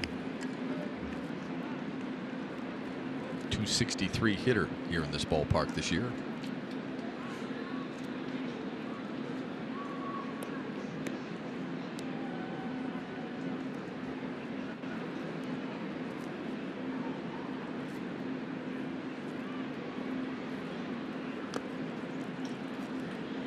Well, here's our standings for the playoffs, ever changing. We got over the A's and the Yankees, Cleveland and Houston. Boston's waiting in the wings. We got the National League there. Rockies and the Braves. Rockies and Braves right now. So it's LA or Milwaukee for the Cubs. Cubs would be the 1 seed that ended right now. Obviously the Brewers could catch them, and they would be a wild card. Grossman with a grounder to short. Cosman sure-handed. And Buck Farmer wiggles out of a little danger in the 6th.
The Miller Lite hold true moment. Kristen Stewart continues to improve. He's been on base 5 times in the last 2 nights, pulling the ball to right field, hitting the ball to center field off the wall.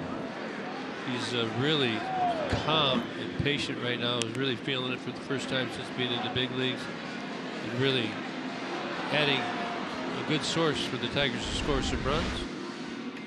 And they need him. 9-3, they're trailing. And I think worth reiterating the fact that coming into the game tonight, had 9 walks, 9 RBIs in his first 16 games. The second Tiger to ever do that. The other was Hank Greenberg in 1933. Greenberg drove in 9 and walked 10 times. New pitcher for the Twins, Alan Busenitz, and Nico Goodrum greets him with a deep fly ball to left. Chased down by Johnny Field. See how Johnny Field just turned his head around and ran back to the spot.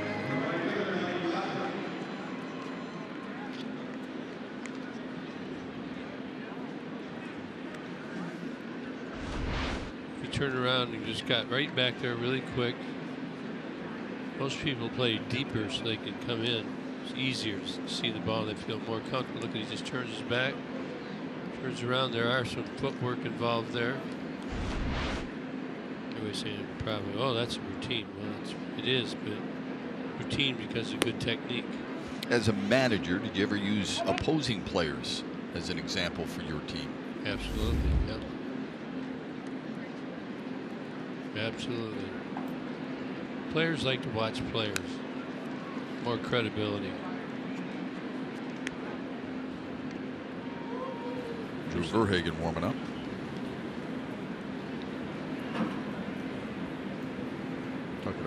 Talk about a guy who's been really good lately. Drew Verhagen, one of the many arms out of that bullpen who has been pretty solid.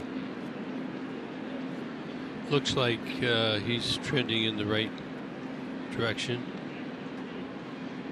Had a really good year. Did have a little hiccup. Well, you're bound to have that, right? I mean, you've told us that throughout the year. Not every inning is going to be perfect, but Alcantara, Jimenez, Stumpf, Wilson, Verhagen lately, outstanding.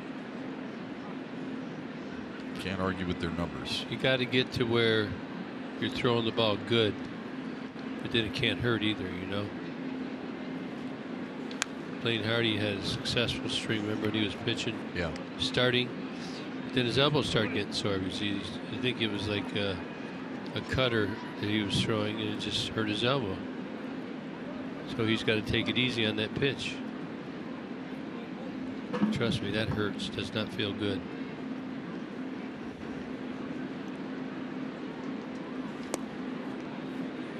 Three and two to Mikey Matuk. A couple of ground outs to third. Walked his last time up.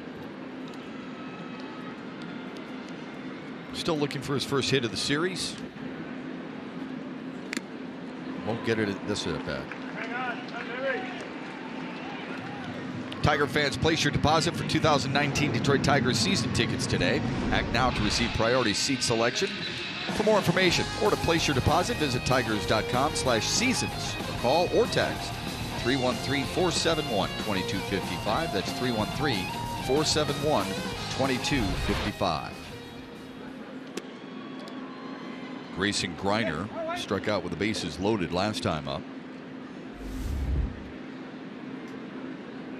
Just talking about Verhagen, I mean, he pitched a lot up and through 9 games from March 30th to April 22nd.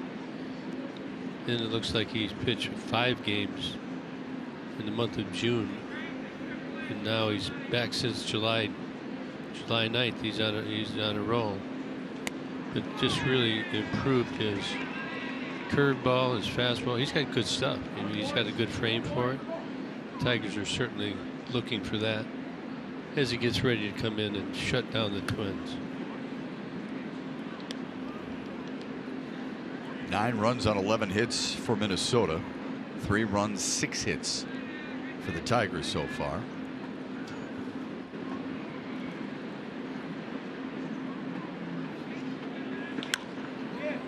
Pop up, shallow right. Grossman tracking it, a 1-2-3 frame. Coming up, the Consumers Energy 7th inning stretch.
Drew Verhagen, we've been talking about him a little bit. He's come back and just look at his pitches. Nice 95 velo. Look at the breaking ball there.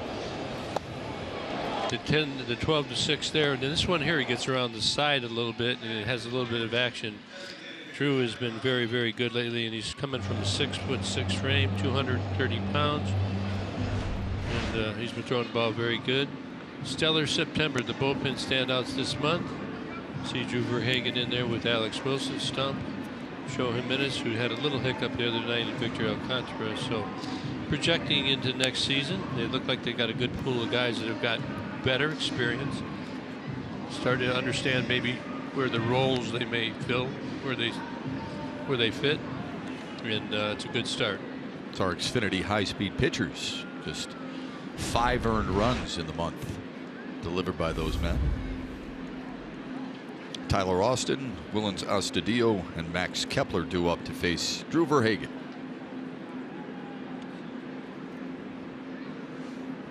Love the strikeout to walk ratio.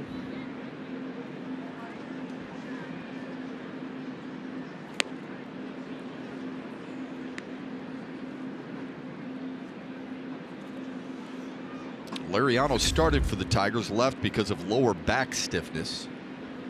Then it was Lewis Coleman, Matt Hall, Buck Farmer, and now Drew Verhagen here in the 7th.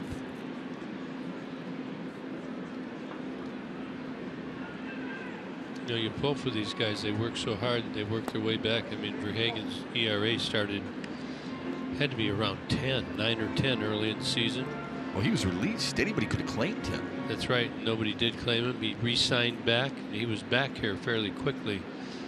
So I think he had a good idea, but he could have left the organization.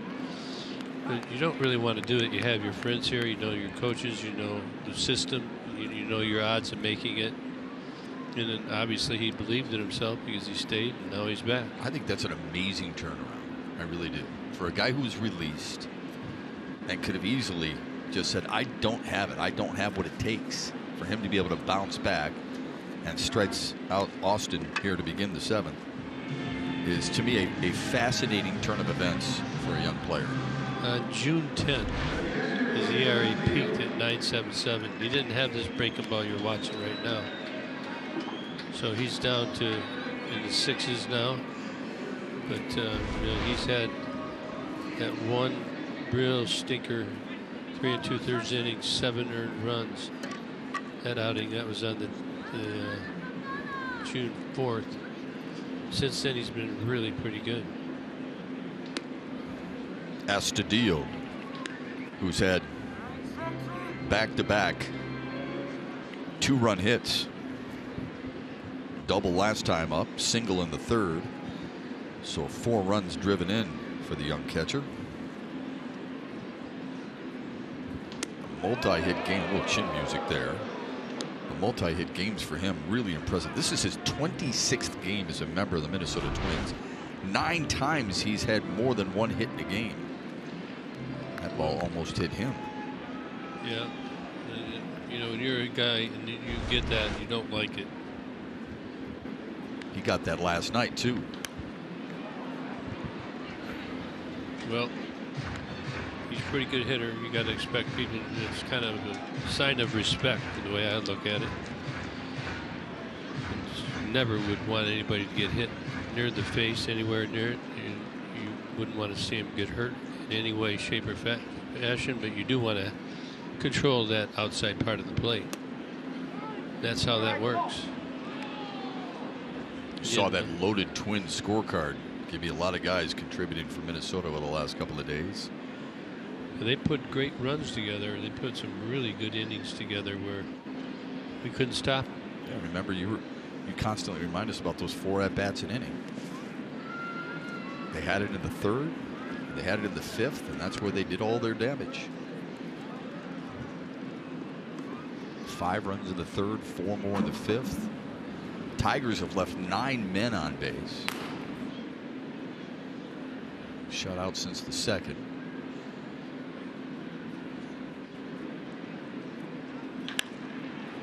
It's foul. He's got a really short swing.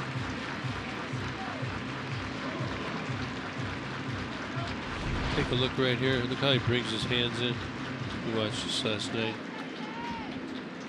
When you come around it like that, it's hard to keep it fair. It's interesting the way he starts with his bat that way. Slap to left. Stewart got a late break, but caught up to it. There's 2 down.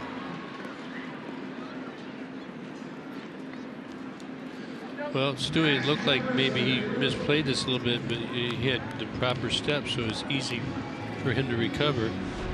Look at the break. You're going to see him. He's moving right here off the gate. He turns the right way. That little, like, you don't really notice it, but he kind of did the banana route right there so he could get to the side on the ball so he could catch it and not take his eyes off that ball. Sometimes you put yourself in a position where you have to put your glove up. It's right in front of your eyes. You asked me this question about Kristen Stewart earlier today. Is he what you expected, more or less? Let me ask you the same question. Yeah, well, I've watched him, so it's not. He's doing right now in major leagues what he's been doing all the way up for those years since 2015 when he was drafted.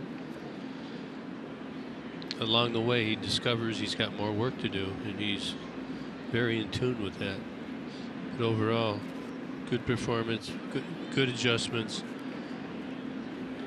He goes to school, he's patient. You know, like, I like the fact that he's going to be a good breaking ball hitter. I can tell that. He's going to see a lot of them he is right now, because he's taken the time to take them the right way. A lot of guys just take them. He's taking them. He's continuing to stay loaded, starting to take his steps so he can time them up.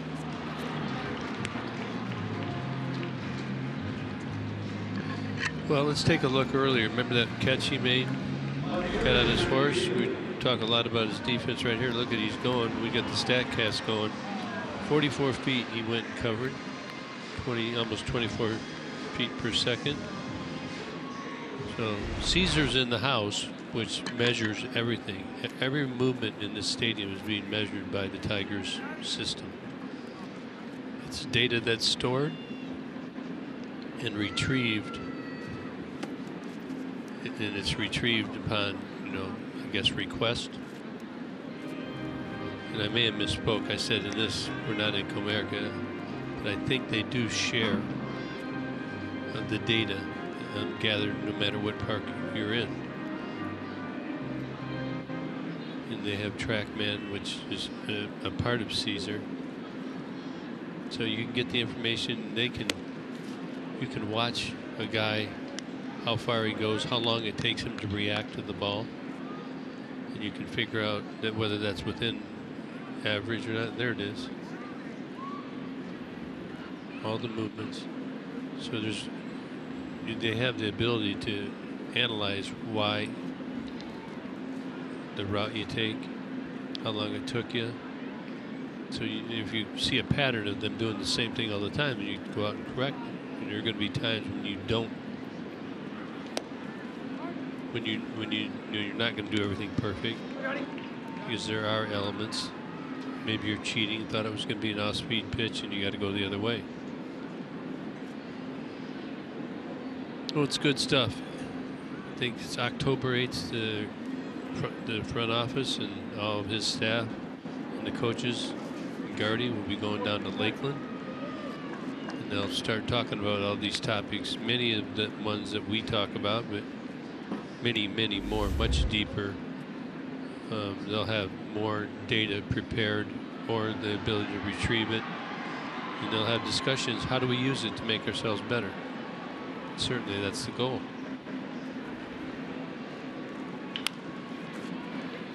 Johnny Field remains the only Twin not to collect a hit tonight. We're through 7. You're watching Tigers baseball on Fox Sports Detroit, presented by Bell Tire.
Sports Detroit is brought to you by Comerica Bank. Raise your expectations of what a bank can be. Come to Comerica. By your Metro Detroit Chevy dealers. Visit ChevyDetroit.com and see why Chevy drives the Motor City.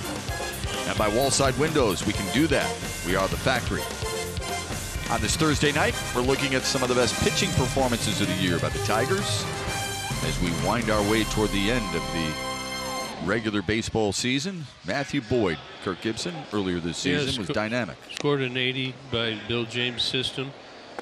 8 innings pitched, no runs, 4 hits, 7 Ks, and a walk.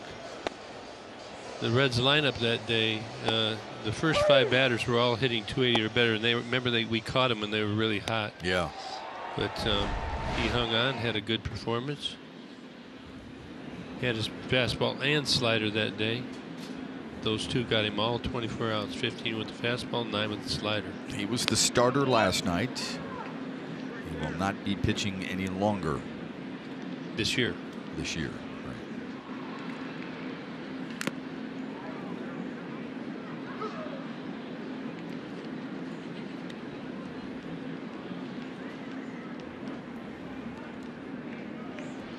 Got a new pitcher, it looks like. Littell. Just keeps spinning them. Zach Littell. 92-mile-an-hour fastball. About 60% of the time. Curveball. Got a cutter. And occasional changeup. Occasional breaking ball. He's got all 5 pitches. It's a 3-2 count to Jacoby Jones. He works fast.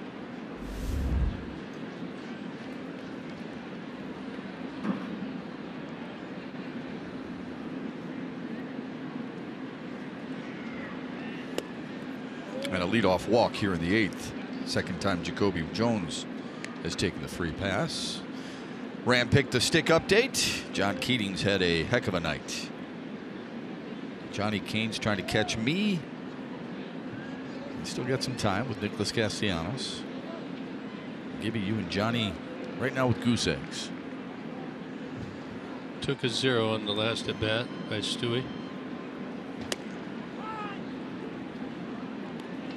No one took Dewalt Lugo. He would have been a good choice. Singled in the second. He's been on base 3 times. Well, what pick did Keats have when he got Stewart? Second? He had the second pick, yep. So it Keats, went old savvy vet. It went Castellanos, Stewart, yep, Goodrum, Griner, Matuk. Gotcha. I believe. I think you're right.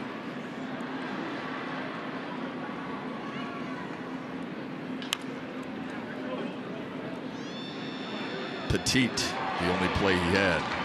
Well, that's a heck of a play, wasn't it? Yeah, he charged it right away and got that short hop you've talked about before.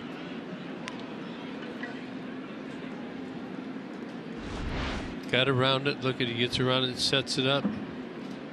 Scoops that glove out there. She's got it properly positioned. In case it does take a bad hop, he can react. And a strong throw across. Yeah, and an accurate throw. I think that's maybe even the most difficult part of that play, that accurate throw. Here's Pete Kozma. A couple of flyouts and a strikeout tonight for Pete Kozma.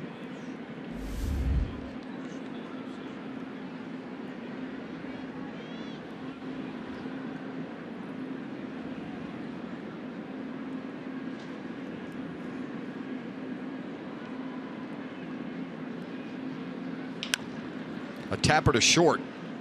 Polanco, no play. That's a break. We'll take.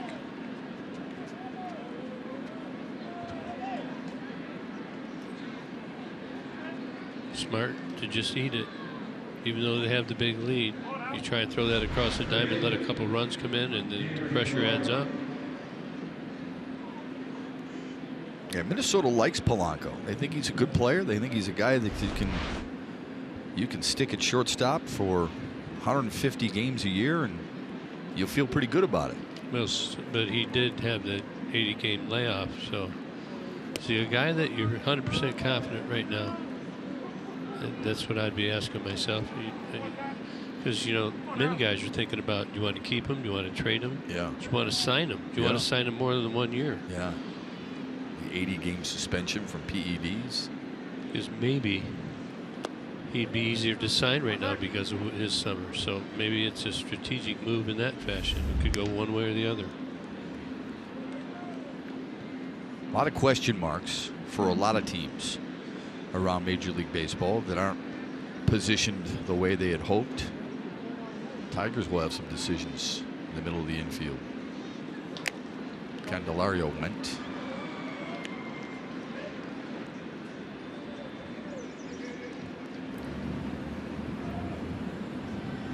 The aforementioned Blaine Hardy warming up in the Tigers bullpen.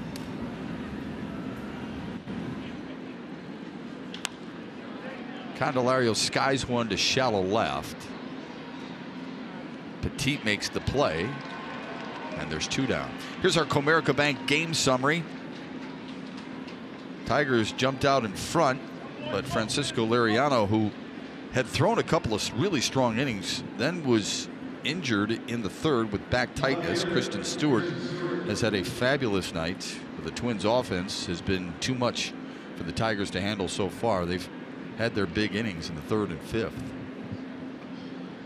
Well, the 5th, the biggie, or actually, no, what was they scored 5 runs. It was in the 5th. They bit us the night before. Yeah. In the 5th as well. They scored 5 there. Tigers unable to stop it. They work on constantly trying to get your youngsters to understand how to do that. Stewart now has 3 multi-hit games in his career. 2 3-hit games in his young career.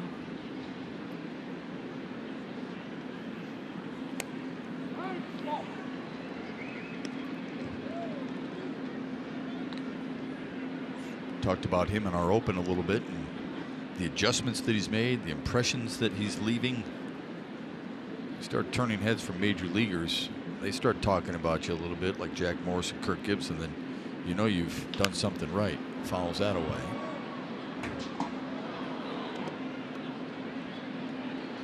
And that's when other members of the media, other broadcast teams come up to us and say, what can you tell me about this Stewart kid? Yeah, we share information. They know a thing or two about their guys as well. But they want to know more about this guy.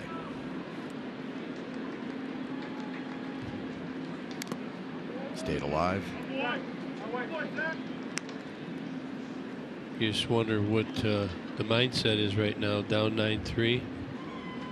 One of the things Victor told me he was proud of with this group, he considers them his little brothers. It's the fact that they've never quit. So we wanted a big comeback last night. We want one tonight. See if they're up to it.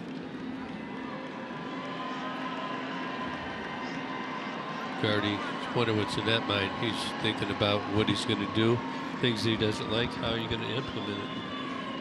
He's got some buddies who are heads groundskeepers in the Minnesota area. Brought him 12 jars of pickles. He had 6 dill and 6 hot. And he looked at me earlier today and said, "You want a jar?" I said, "No, thanks, Gardy. We're going to Milwaukee together." I don't think so. There are only 3 jars left, so he's been handing them out to folks. So you don't like pickles? It's not that I don't like pickles. I just didn't want to carry them, on a plane. You know what I mean? Stewart fouls it back. Those same buddies usually bring him some venison, which I said, well, that was right up Gibby's alley. He would love that. Got to have the choice now.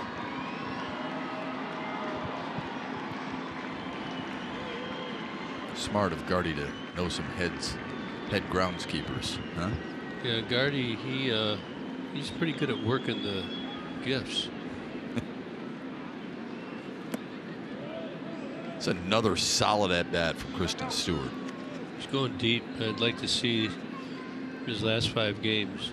Listen, I got to tell you, when the way he's approaching things, Gibby, you could make the argument he gives you the best at-bats in this lineup. Well, he's feeling it right now. See if he can keep it up, get better. A grounder to second. Tough play.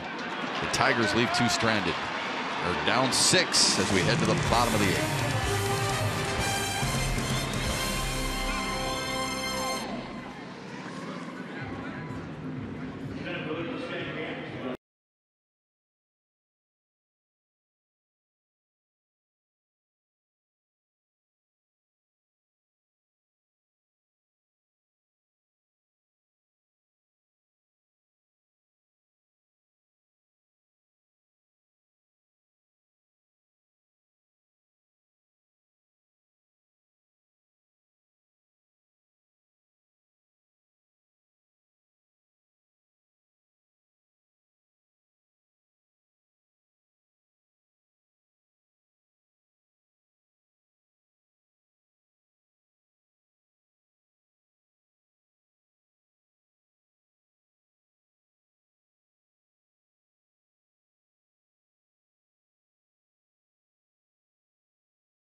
Blaine Hardy, remember he went back pitching before he went on the DL.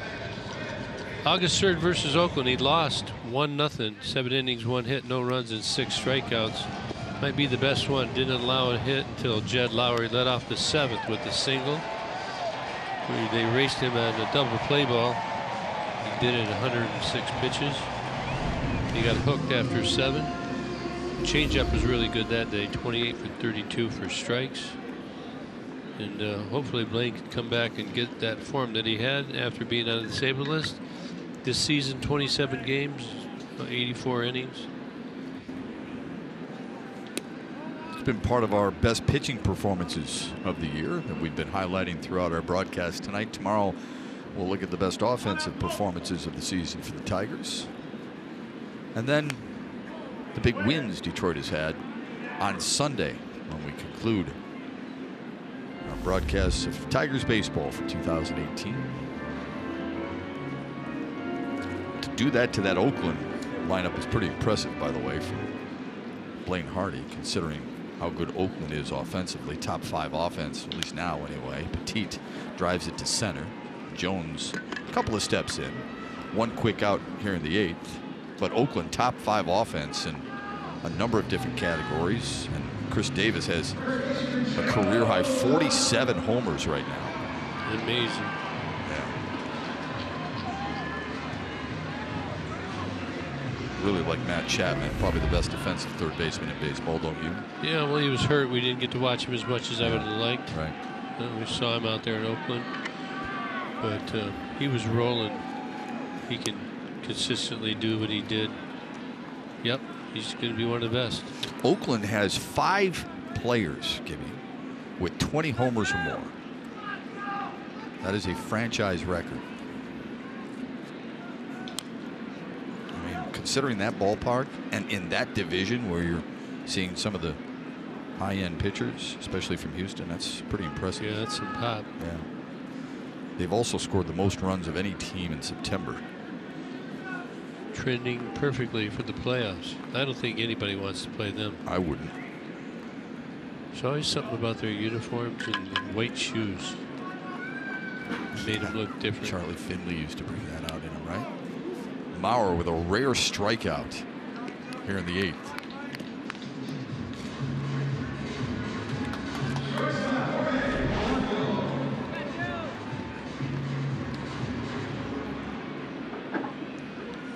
changeup right there, right underneath.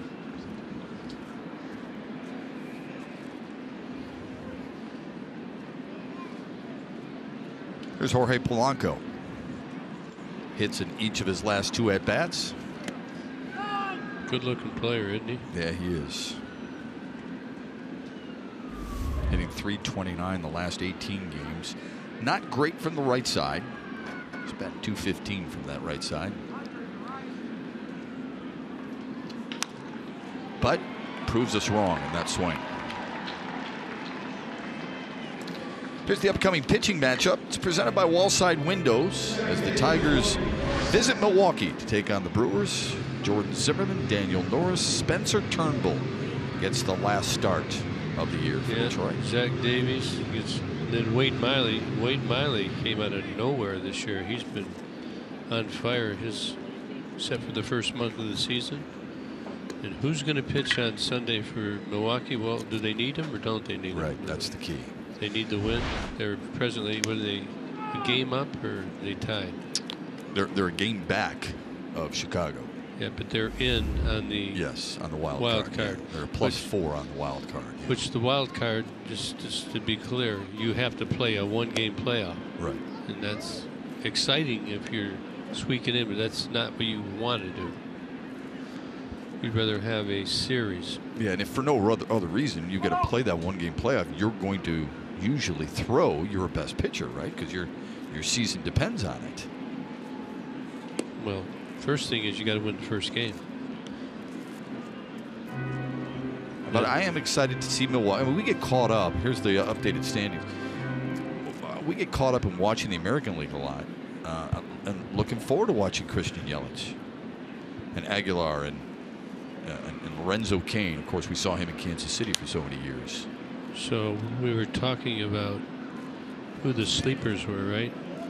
So the Brewers have Yelich, MVP in September, 346 on base, 28 RBI in 23 games.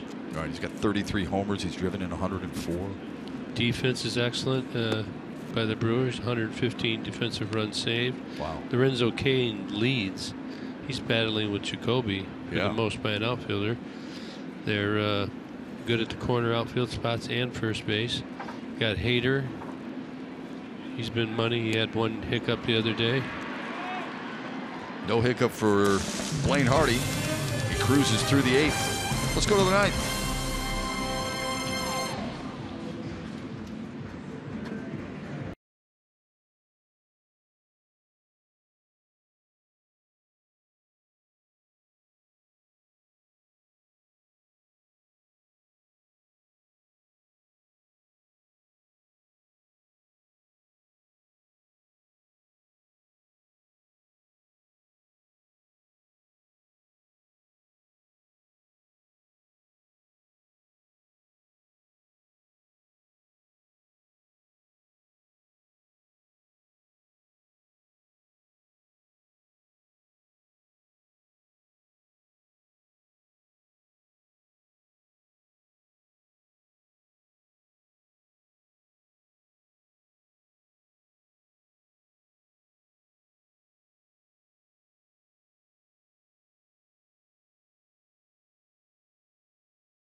that means Keats, I'm going to stay in the booth and watch that. If it's got Ernie Harwell in it, I got to stay and watch. Looking forward to that. Castellanos goes the other way on the first pitch in the 9th, and Grossman makes a nice running catch. Good hands. That ball was curving away. Caught it on the way down, but it stayed in the glove. John Curtis is the 6th Minnesota pitcher tonight. The Tigers have used 6. We've seen 12 pitchers in the ball game tonight between these two teams.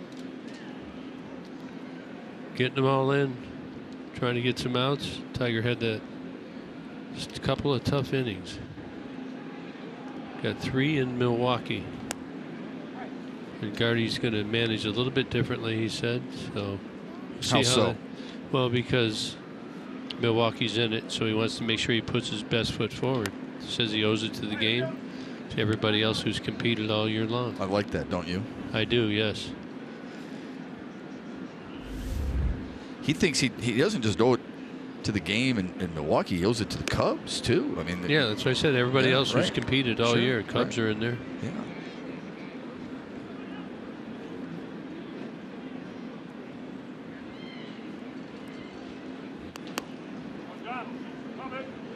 Now I wonder if that would be, just say if you were down in the 4th inning, and you had the bases loaded, you had a real good matchup, you could pitch hit, would you do it? Probably. 2 fly ball outs here in the 9th.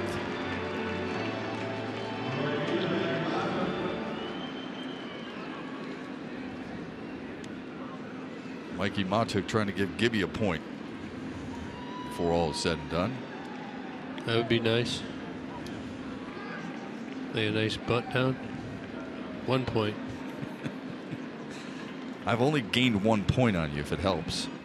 Does that help you at all? Make it ease the frustration a little bit, or no? Well, I had a walk. Mikey had a walk, then he had a strikeout, so he's at 0. Right. 2 other ground outs.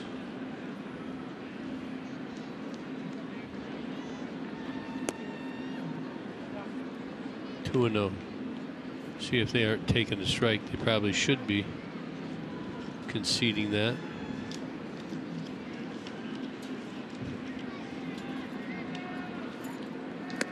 Big swing, 2-1 now. Not a good pitch there. Sometimes a hitter, you just anticipate a strike. It's a tough one to hit. Luckily, he missed it. Still alive.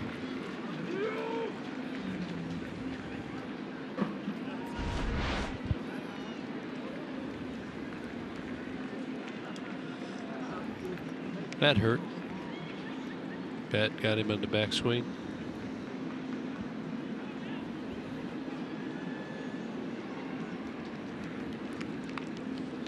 Two and 2 to Mikey Matuk. Pretty good breaking ball right there. Good movement, good distance on it. Mikey's timing's been off. You could tell from the first ground ball he hit. Remember, he had that big long hit. That just has not hit the barrel. Scalded to left. There's the base hit you were looking for, Gibby. Take it. Let's take gives Gracie Griner a chance, huh? Let's take 7 runs. That's your guy, right? That's my guy. Walked and scored in the 2nd. 2. Struck out. 1. So you got 1. It's 1-1 right now. Right. Not gaining any ground, are you? Me or you? Are you ahead of me? No, you're ahead of me, which surprised me today when I saw that in the pregame. Why did it surprise you? I've been ahead. Because I thought we were even. And considering I won last night, I thought maybe I might have been slightly ahead of you. I scored some points. 2 more days for the pick the stick. Playoff system will be instituted. We're going to have a special session of Congress tonight. You keep selling that. I know one guy who's not buying it. 0-2 to Griner. Matuk trots down to 2nd. Base, that's 2. No, that's defensive indifference. But I know it happened. It's good for Griner. He gets a base hit here, drives in a run. And I get a run too. Right. Instead, it's a -1. Twins win their 3rd straight series over the Tigers. Let's send it to the Coliseum Studios. John Keating and Craig Monroe standing by for Tigers Live postgame.